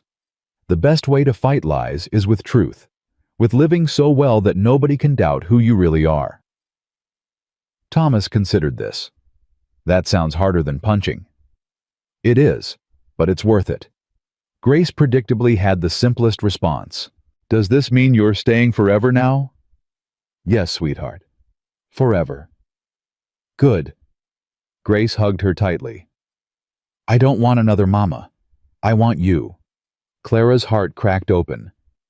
You have me, Grace, always. Samuel came home that evening with news of his own. I ran into Reverend Aldrich in town, he said as he hung up his coat. He wanted to talk. Clara's stomach tightened. About what? About his wife. About what she did. Samuel sat down heavily. He apologized, Clara. Said he didn't know how far Harriet had gone until Crane's report came out. Said he was ashamed. Do you believe him? I don't know. Samuel rubbed his face. He seemed sincere, but he stood by while she poisoned the whole town against you. Sincere or not, that's hard to forgive. What did you say to him? Told him I'd think about it. Samuel met her eyes. What do you want me to do?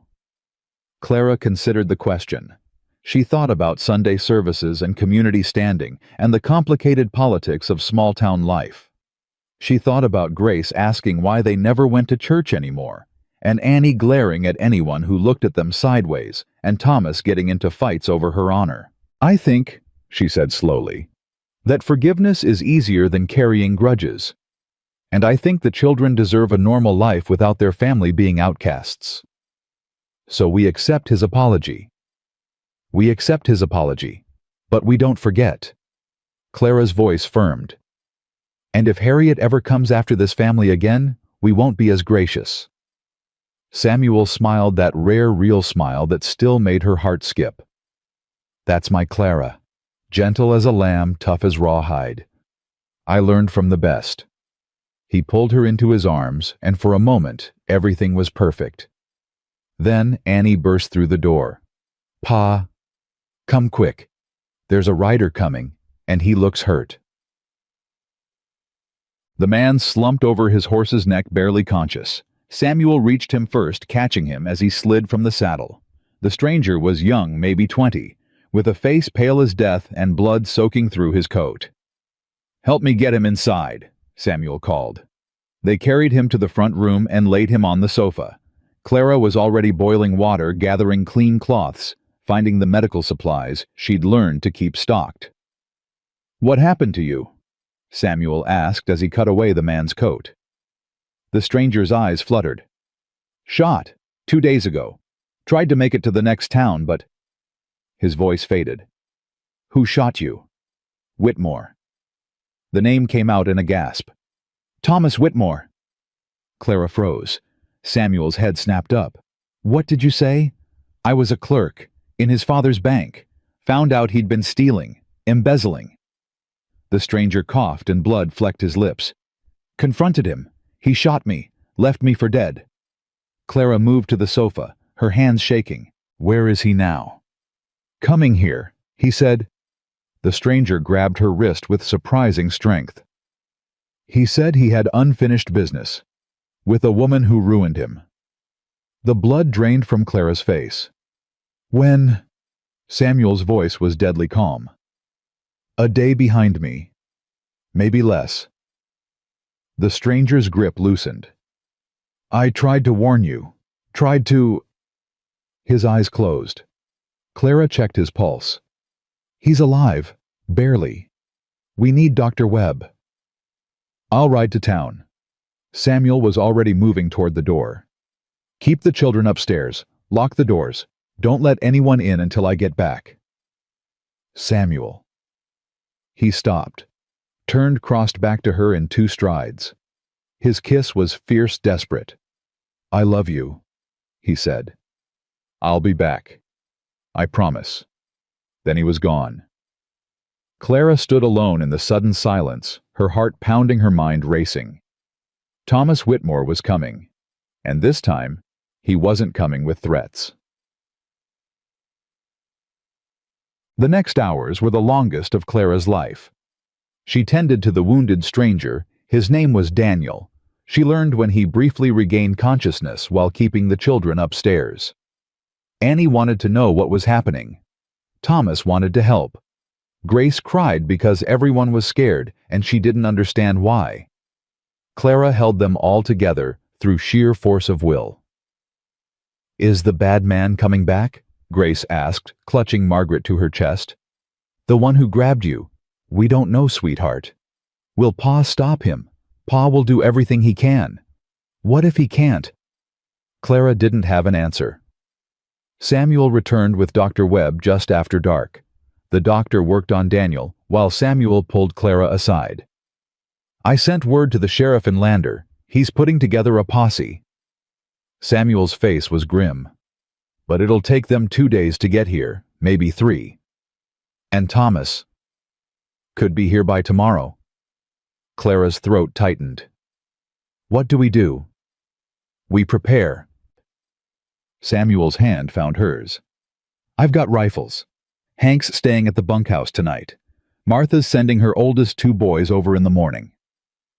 "You think he'll really come after everything?" "A man who shoots a clerk for discovering his crimes." Samuel's jaw hardened. "Yeah, I think he'll come." Clara looked toward the stairs where she could hear the children's voices, muffled and scared. "I brought this on you," she whispered. "All of this.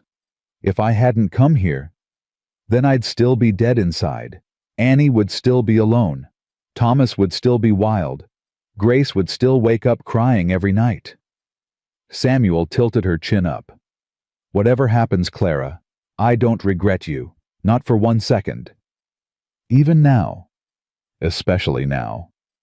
He kissed her forehead. Now get some rest. Tomorrow's going to be a long day. Sleep wouldn't come.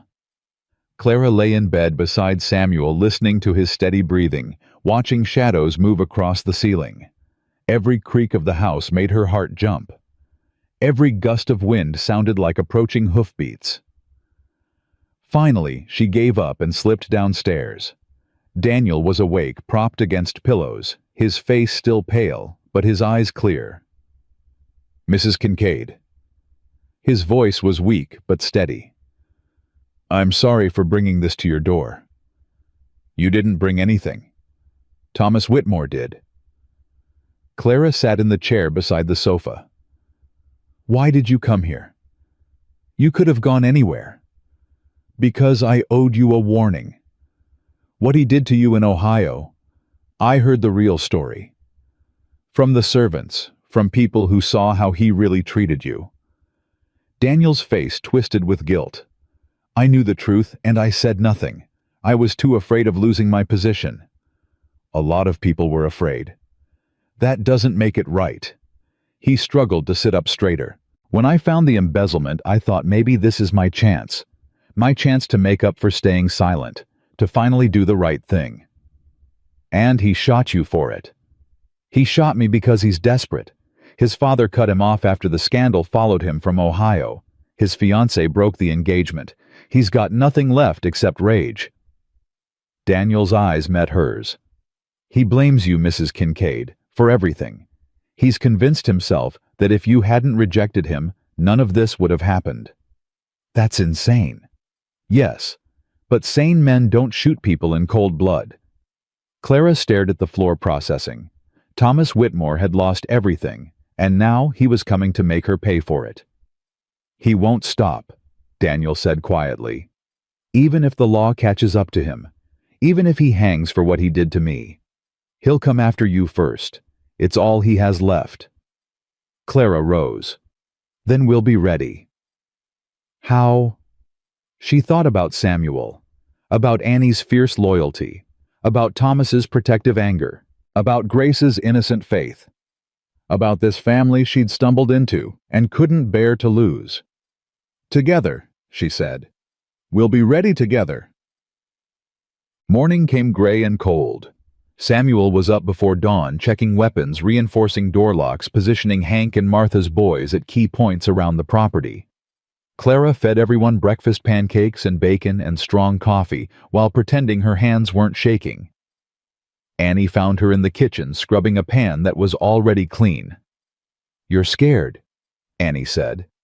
"Yes. Me too." The girl moved closer. "But I'm not scared for me. I'm scared for you." Clara set down the pan. "Annie, you saved Pa's life. You saved all of us."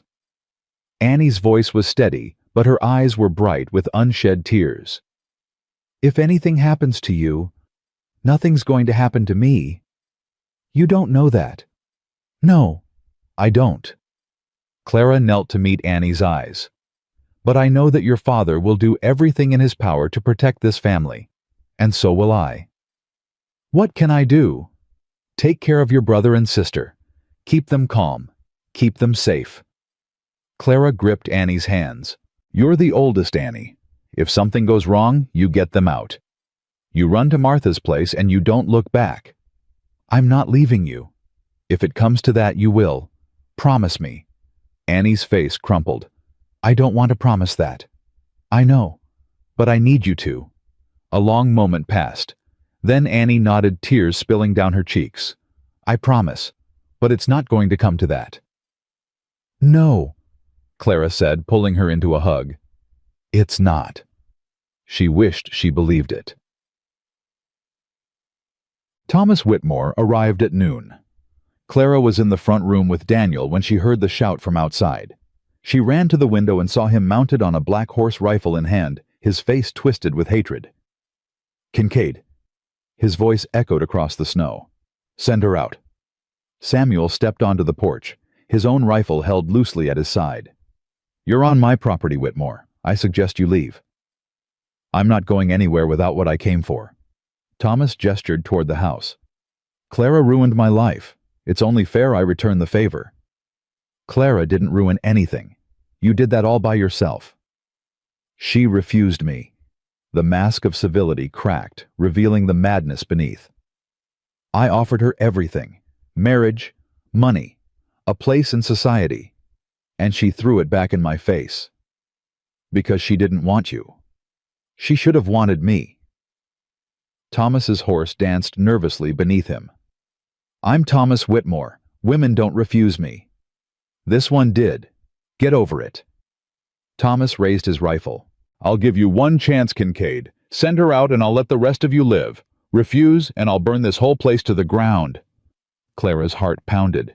She moved toward the door, but Daniel grabbed her arm. "Don't," he whispered. "He'll kill you. He'll kill everyone if I don't." "Samuel has a plan. Trust him."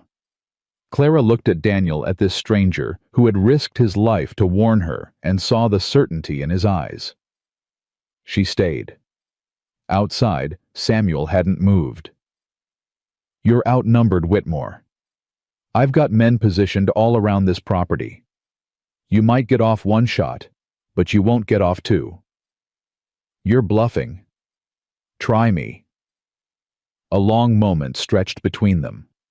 Clara could see Thomas calculating, weighing his options, his finger twitching on the trigger. Then, from the side of the barn, Hank stepped into view with his rifle raised. From behind the woodpile, Martha's oldest son appeared. From the bunkhouse roof, the second son took aim. Thomas's face went white. "Last chance," Samuel said. "Ride out now, and I'll let the law deal with you. Stay, and you won't leave this valley alive." "The law?" Thomas laughed high and brittle. "What law? I'll be in Mexico before anyone knows I was here. I already sent word to the sheriff. They're on their way." "You're lying." "I don't lie, Whitmore. Unlike you." Something broke behind Thomas's eyes. Clara saw the moment he decided, the moment madness won over reason.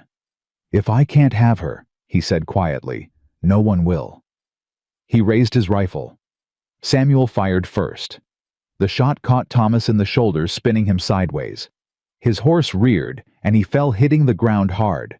His rifle went flying. Samuel was on him before he could move, pinning him down, the barrel of his gun pressed against Thomas's temple. "Give me a reason," Samuel growled. "Please." Thomas laughed through bloody teeth. "Go ahead. Do it. Prove you're just as bad as me." Clara burst through the door. "Samuel, don't!" He didn't look up. "He tried to kill you. And if you kill him, it'll haunt you forever. It'll haunt the children." She moved closer, her voice steady despite the terror still coursing through her. "Let the law have him. Let him rot in prison, thinking about everything he lost. That's worse than dying." Samuel's finger twitched on the trigger. "Please," Clara said. "For me." A long moment passed. Then Samuel stepped back, lowering his rifle. "Tie him up," he said to Hank. "We'll hold him until the sheriff arrives." Thomas screamed curses as they bound his hands, but Clara didn't hear them. She was already in Samuel's arms, shaking, crying alive. "It's over," he said against her hair. "It's finally over." "You didn't kill him." "You asked me not to." She pulled back to look at his face. "Would you have if I hadn't stopped you?" Samuel was quiet for a long moment. "I don't know. I saw him raise that rifle, and all I could think about was losing you, about the children losing another mother, about everything I'd finally let myself hope for being ripped away. But you didn't." "No." He touched her face. "Because you reminded me who I want to be, the man you deserve, the father my children need." Clara kissed him then in front of the men in front of the house, in front of the defeated monster who had haunted her for so long. She kissed him, and she was finally free. The sheriff arrived 2 days later. Thomas Whitmore was taken into custody, charged with attempted murder embezzlement, and a list of other crimes that would keep him in prison for the rest of his life. Daniel agreed to testify his account confirming everything Clara had said about Thomas's character. Harriet Aldrich came to see Clara the day after Thomas was taken away. She stood on the porch, her face aged by sleepless nights, her proud posture diminished. "I came to apologize," she said quietly. "What I did to you, it was unforgivable." Clara studied her. "Yes, it was. I loved Margaret like a sister. When she died, I couldn't accept it. I couldn't accept that life would go on without her." Harriet's voice broke. "And when I saw Samuel starting to heal, starting to love again, I felt like I was losing her all over again." "So you tried to destroy me?" "Yes." Harriet didn't make excuses. "I told myself I was protecting Margaret's memory, protecting the children, but really I was just protecting my own grief, keeping it alive because letting go felt like betrayal." Clara thought about her own grief, the mother who had abandoned her, the life she'd lost, the pain she'd carried across 1,000 miles. "I understand grief," she said. "I understand doing terrible things because you're hurting. But understanding isn't forgiveness, Mrs. Aldrich. What you did almost destroyed this family." "I know. You spread lies about me. You turned an entire town against me. You brought investigators to question children about whether their stepmother was hurting them." Clara's voice hardened. "Thomas couldn't sleep for a week after that. Grace had nightmares. Annie thought she was going to lose another mother." Harriet flinched. "I never meant—" "It doesn't matter what you meant. It matters what you did."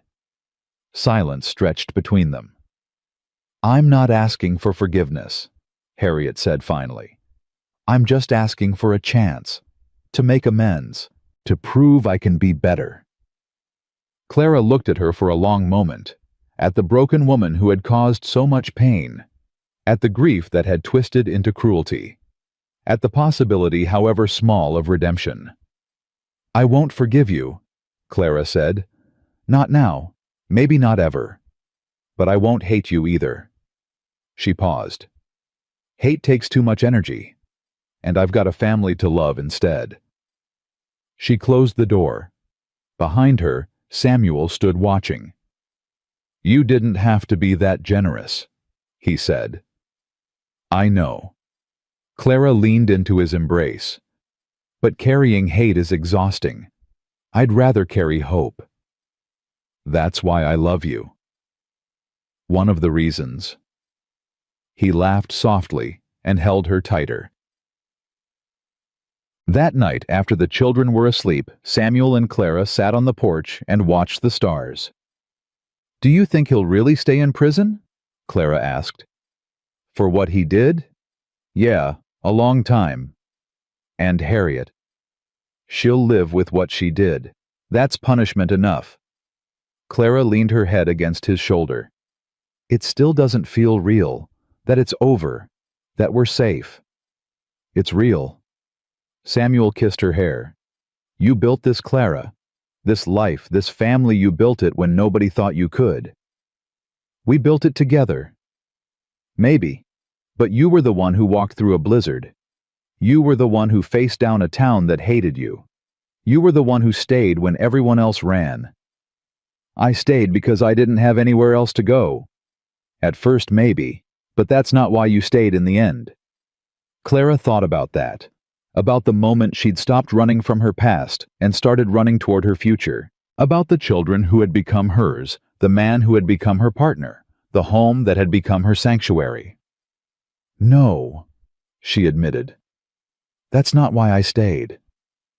Samuel turned her to face him. "Why did you stay?" "Because you saw me. The real me, not the lies people told about me. Because your children needed someone, and I needed to be needed." She touched his face. Because I fell in love with you, Samuel Kincaid, even when I was trying not to, even when it terrified me. Does it still terrify you? Sometimes, but in a good way. The way anything worth having terrifies you. He kissed her under the stars, and Clara thought about all the paths that had led her here, the pain and the loss and the rejection and the fear. All of it had been necessary. All of it had brought her home. I love you, she whispered. I love you too. Samuel smiled. Now, let's get inside before we freeze. We've got a lifetime to stare at stars. Clara laughed. A lifetime sounds perfect. They went inside together, and the door closed on the cold. Spring came slowly to the Wind River Valley. The snow melted in patches, revealing brown grass and stubborn wildflowers pushing through frozen earth. The creek behind the house started running again, and the horses grew restless in their stalls, eager for open pasture. Clara stood at the window, watching Thomas chase Annie through the yard, while Grace shrieked with laughter from the porch.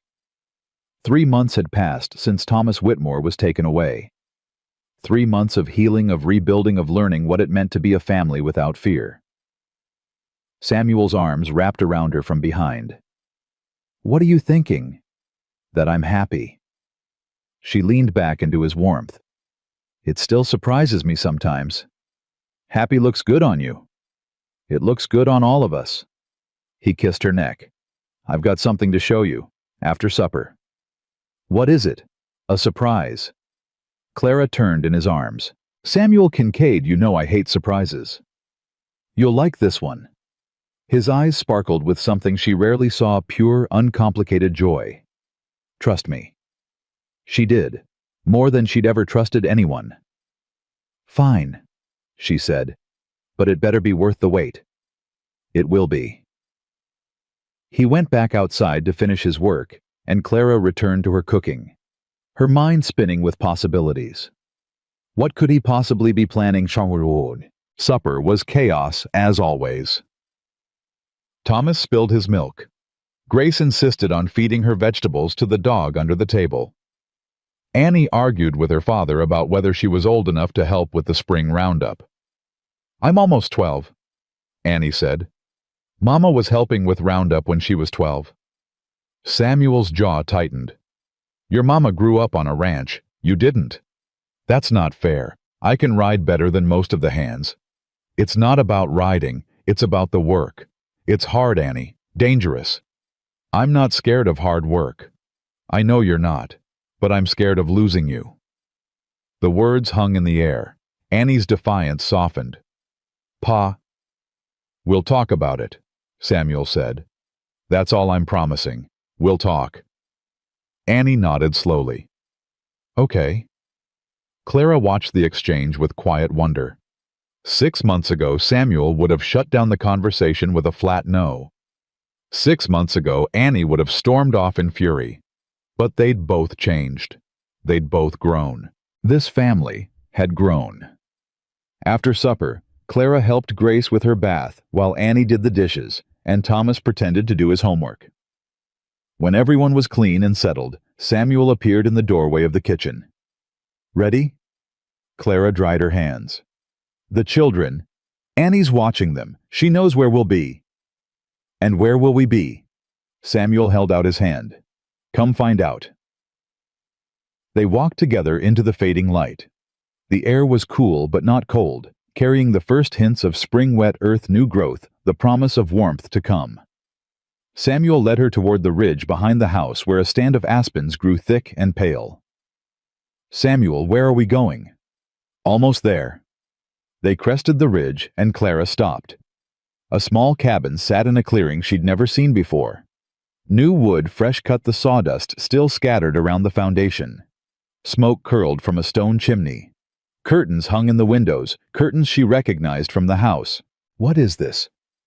Samuel stood beside her, his face nervous in a way she'd never seen. When we got married, it was fast, practical. We did it to protect you, to keep them from taking you away. Samuel. Let me finish. He took her hands. I never gave you a proper wedding, never gave you a honeymoon, never gave you anything that was just for us. I didn't need... I know you didn't need it, but I wanted to give it to you anyway. He nodded toward the cabin. I've been building this for 2 months, every spare hour I had. Hank helped. Martha sent over some things to make it comfortable. Clara stared at the cabin, at the care that had gone into every board, every shingle, every small detail. I don't understand. It's ours, Clara. Just ours. A place where we can be husband and wife without being pa and mama, without being rancher and housekeeper. His voice roughened. A place where I can show you how much I love you without 3 children interrupting. Tears spilled down Clara's cheeks. Samuel, I know it's not much. It's small and the windows leak a little when the wind's bad and the chimney smokes if you don't. She kissed him. It was the kind of kiss that said everything words couldn't, the kind that held gratitude and love and wonder and desire all tangled together. When she finally pulled back, they were both breathless.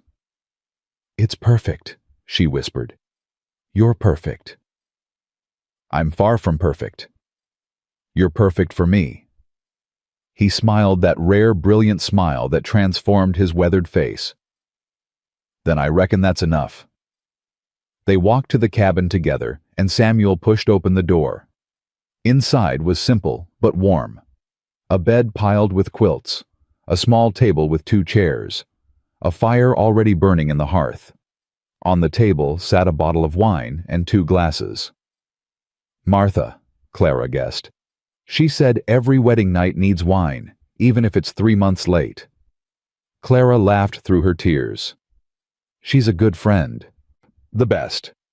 Samuel closed the door behind them. The children are settled. Annie knows to come get us if there's trouble. But tonight? He pulled her close. Tonight it's just us. Clara looked up at her husband, this man who had been so broken when she met him, so closed off, so lost in his grief. She saw the changes in him, the softening, the opening. She saw the man he'd become because she'd stayed. I love you, she said, more than I ever thought I could love anyone. I love you too. He touched her face. You gave me back my life, Clara. You gave my children a mother. You gave this house a heart. You gave me a home. We gave each other everything. He kissed her again, slower this time, with all the tenderness he usually kept hidden, and Clara let herself fall into it, into him, into this moment, into the life she'd never dared to dream of. Outside, the wind whispered through the aspens. Inside, 2 broken people found each other whole. The letter arrived a week later. Clara was hanging laundry when Hank rode up with the mail. She wiped her hands and took the bundle from him, sorting through advertisements and notices until her fingers stopped on a familiar envelope. The handwriting made her blood run cold. Clara. Samuel appeared beside her. What is it? She couldn't answer, could only stare at her mother's name written in the corner of the envelope. Samuel took it from her hands. You don't have to read it. I know. You don't have to open it. I know. But she did. Some part of her, the part that still remembered being a daughter, being loved, being wanted, needed to know what her mother had to say. She took the letter back and opened it. Dear Clara, I heard about what happened with Thomas Whitmore. The whole scandal, the trial, everything. His father's bank collapsed. The family is ruined. I don't know what to say. I believed him.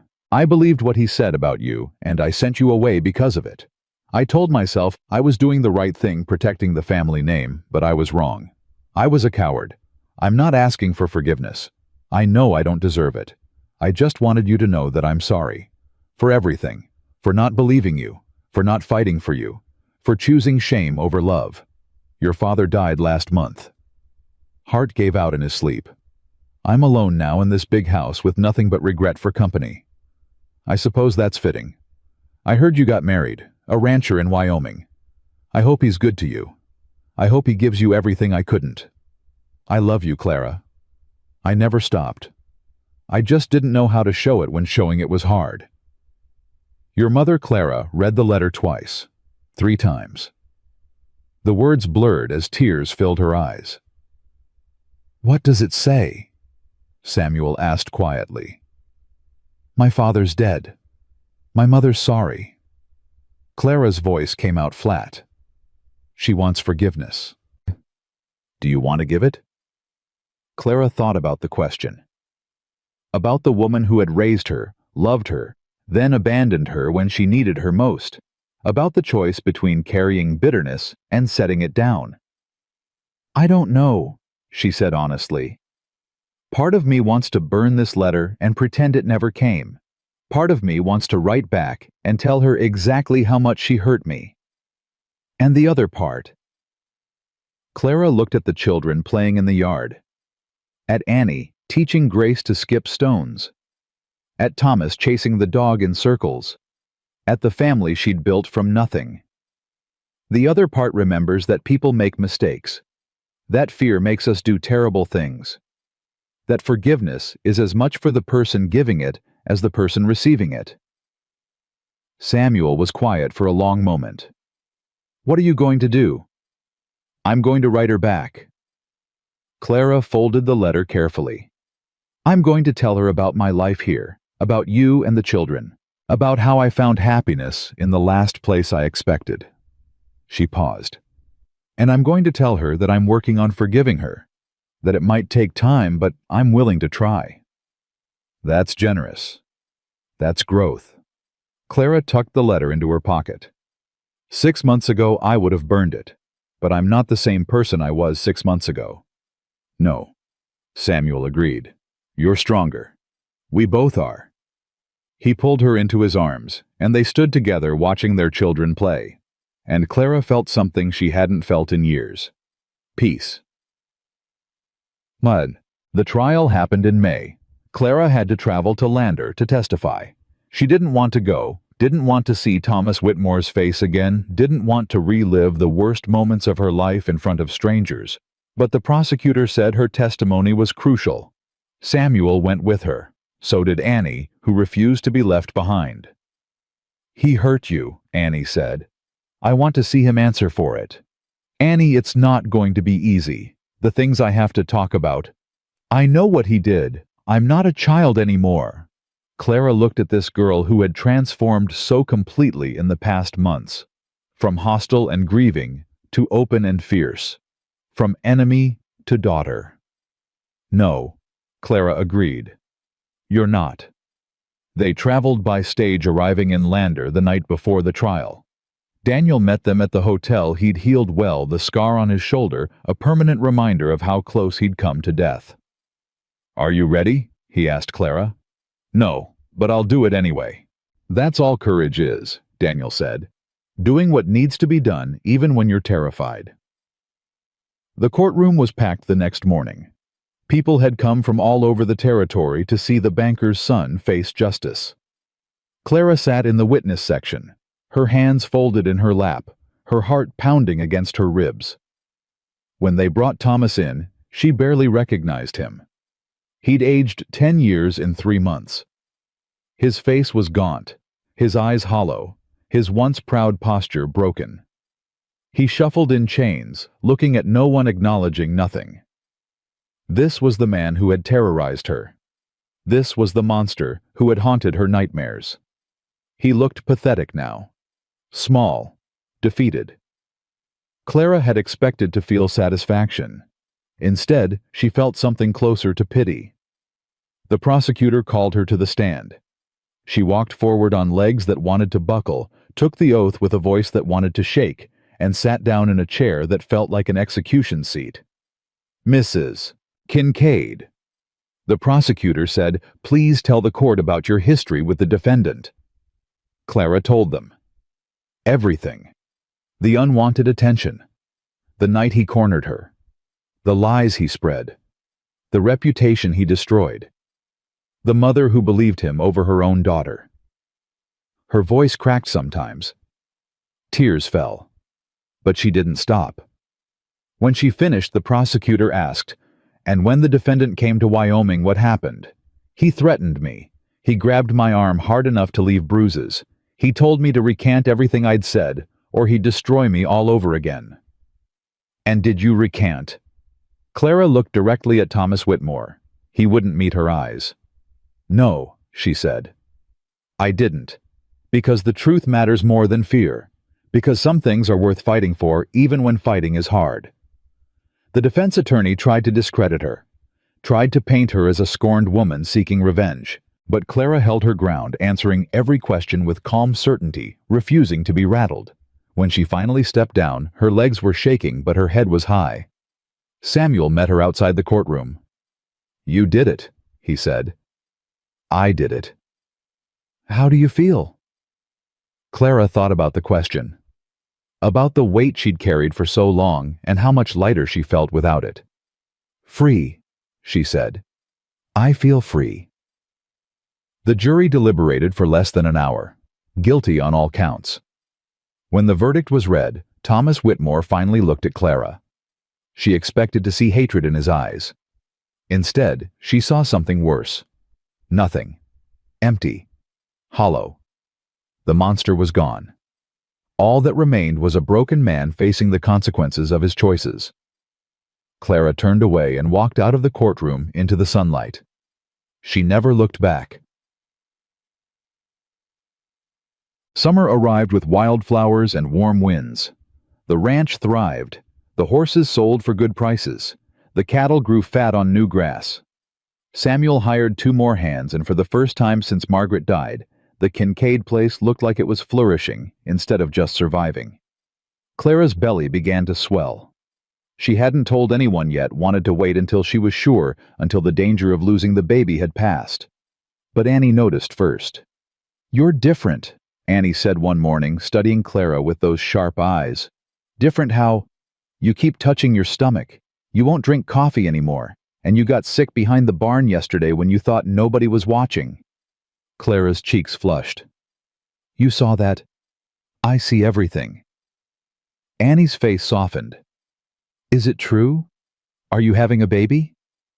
Clara hesitated, then nodded. Annie's eyes filled with tears. "Really? Really? But I haven't told your father yet. I wanted to wait."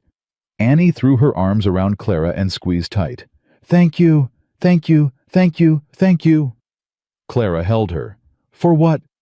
"For staying, for loving us, for giving us a family again." Annie pulled back, wiping her eyes. "When can we tell Pa?" "Tonight, at supper." "Can I be there?" "I wouldn't have it any other way." That evening, Clara gathered everyone around the table. Samuel looked suspicious. He knew when something was being planned, but he played along, waiting. Clara took a deep breath. "I have news." "Good news or bad news?" Thomas asked. "Good news. Very good news." She looked at Samuel, at the man who had saved her just as surely as she'd saved him. "We're going to have a baby." Silence. Then Samuel's face transformed. The hard lines softened. The guarded eyes opened wide. His mouth fell open like a man who'd just been told a miracle was possible. A baby. A baby. He rose from his chair, crossed to her, and dropped to his knees. His hands trembled as they found her belly, pressing gently against the slight swell. "A baby," he whispered. "You're going to be a father again." "I already am a father. You know what I mean." He looked up at her, and Clara saw tears in his eyes. Tears from a man who never cried. Tears that said everything words couldn't. "I thought after Margaret, I never thought I'd have this again. Another chance. Another life. We're getting a lot of second chances, you and I. We deserve them."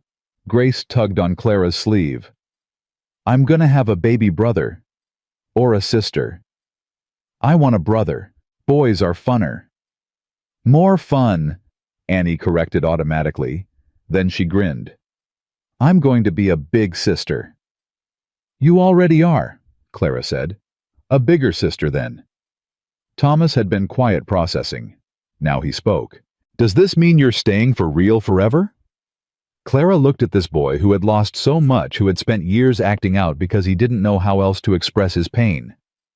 I've been staying forever since the moment I married your father. Yeah, but Thomas struggled for words. A baby makes it different. A baby makes it permanent. You made it permanent, Thomas. You and Annie and Grace. This baby is just... Clara smiled. This baby is a bonus. I like bonuses. Me too. Samuel rose and pulled Clara into his arms. The children surrounded them, and for a moment they stood together in a knot of joy and hope and love. This was what family felt like. This was what home meant.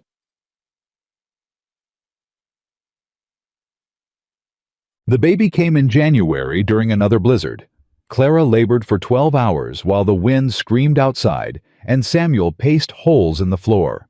Dr. Webb arrived just in time, fighting through snow that reached his horse's chest.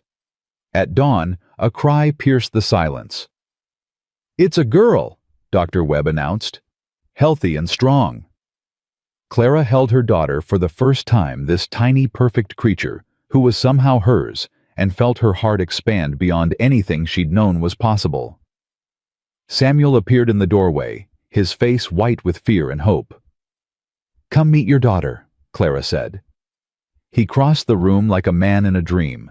His big, rough hands trembled as he took the baby, cradling her against his chest with impossible gentleness. "She's beautiful," he whispered. "She looks like you." "Poor thing." Clara laughed weakly. "I think she's lucky."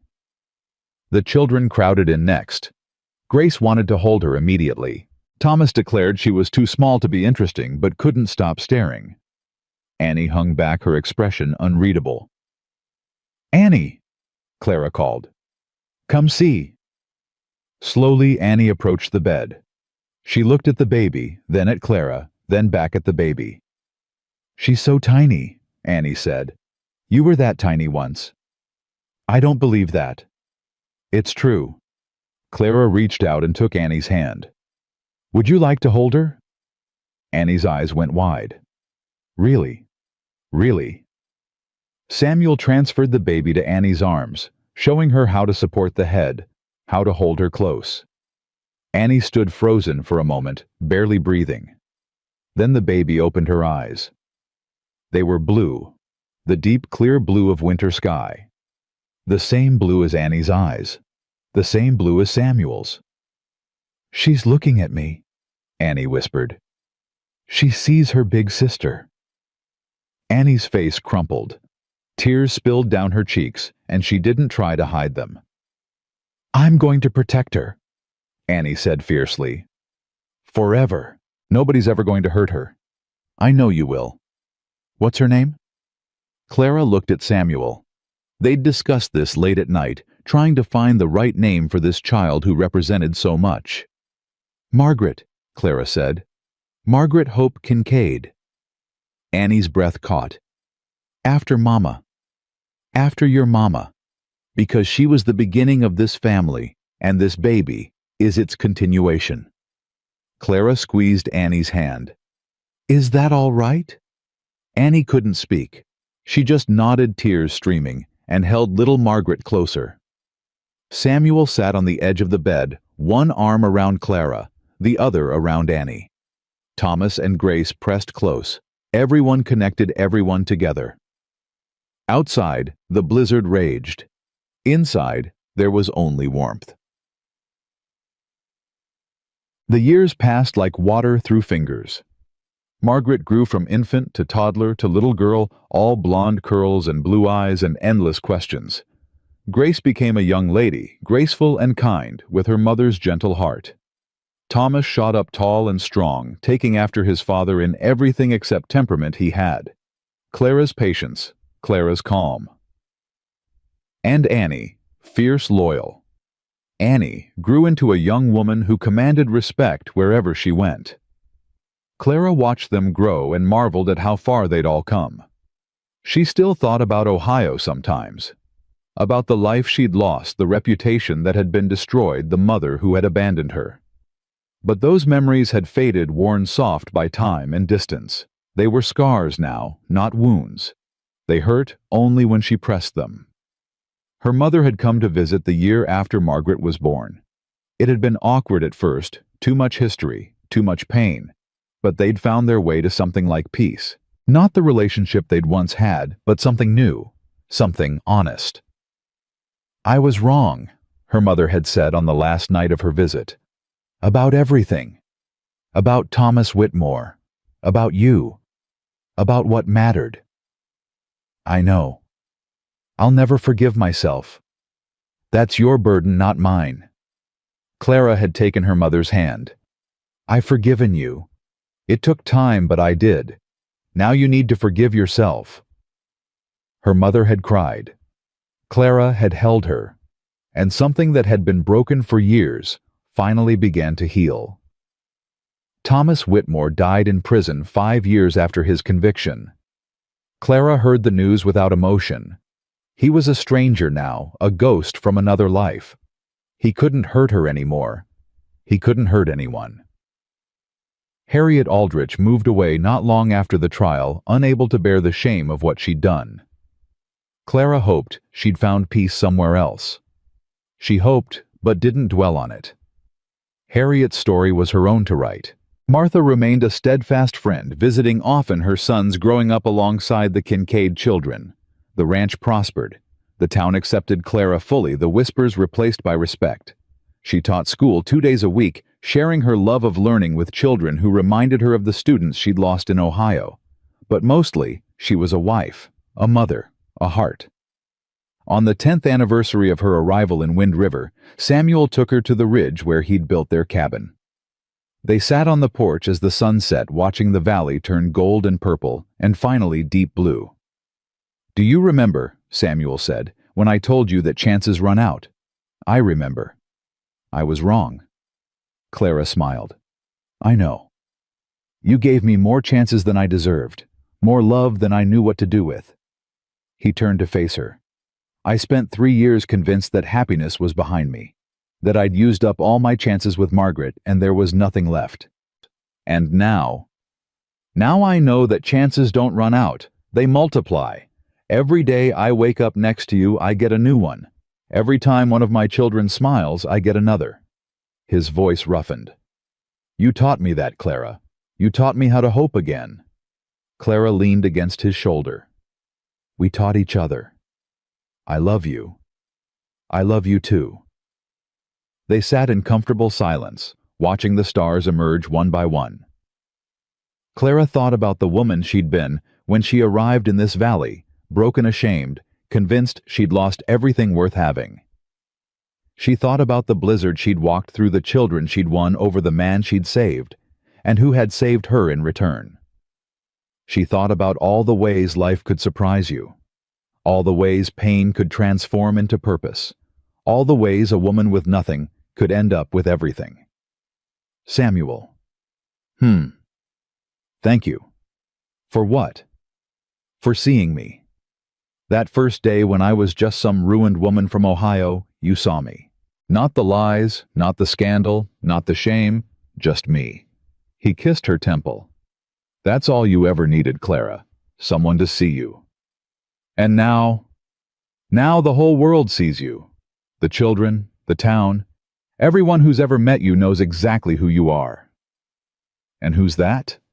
Samuel smiled, that rare, beautiful smile she'd learned to treasure. A woman who walked through fire and came out gold. A woman who turned rejection into redemption. A woman who taught a broken man how to love again. Clara's eyes filled with tears. That's quite a description. It's just the truth. She kissed him, then, soft and slow, tasting salt and love and forever. When they finally pulled apart, the valley lay dark beneath them, but Clara had never seen anything so clearly. This was her life, her family, her home. Not the one she'd been born into, but the one she'd chosen, the one she'd built, the one she'd earned through courage and persistence and the stubborn refusal to give up. "Ready to go back?" Samuel asked. Clara looked at the house in the distance where lamplight glowed in the windows and 5 children waited for their parents to return. "Yes," she said. "Let's go home." They walked down the ridge together hand in hand, and the stars wheeled overhead, and the wind whispered through the aspens, and somewhere in the valley, a child laughed. Clara Mae Sutton had arrived in Wyoming with nothing but shame and a broken heart. Clara Mae Kincaid walked into her future with everything that mattered, a love that had been tested and proven true, children who called her mother, and a place in the world that no one could ever take away. She had come to this valley lost. She would leave it a legend. But that, as they say, is exactly how the best stories end, not with loss, but with legacy. Not with shame, but with triumph. Not with rejection, but with the unshakable truth that everyone deserves a second chance at love, and the brave ones take it.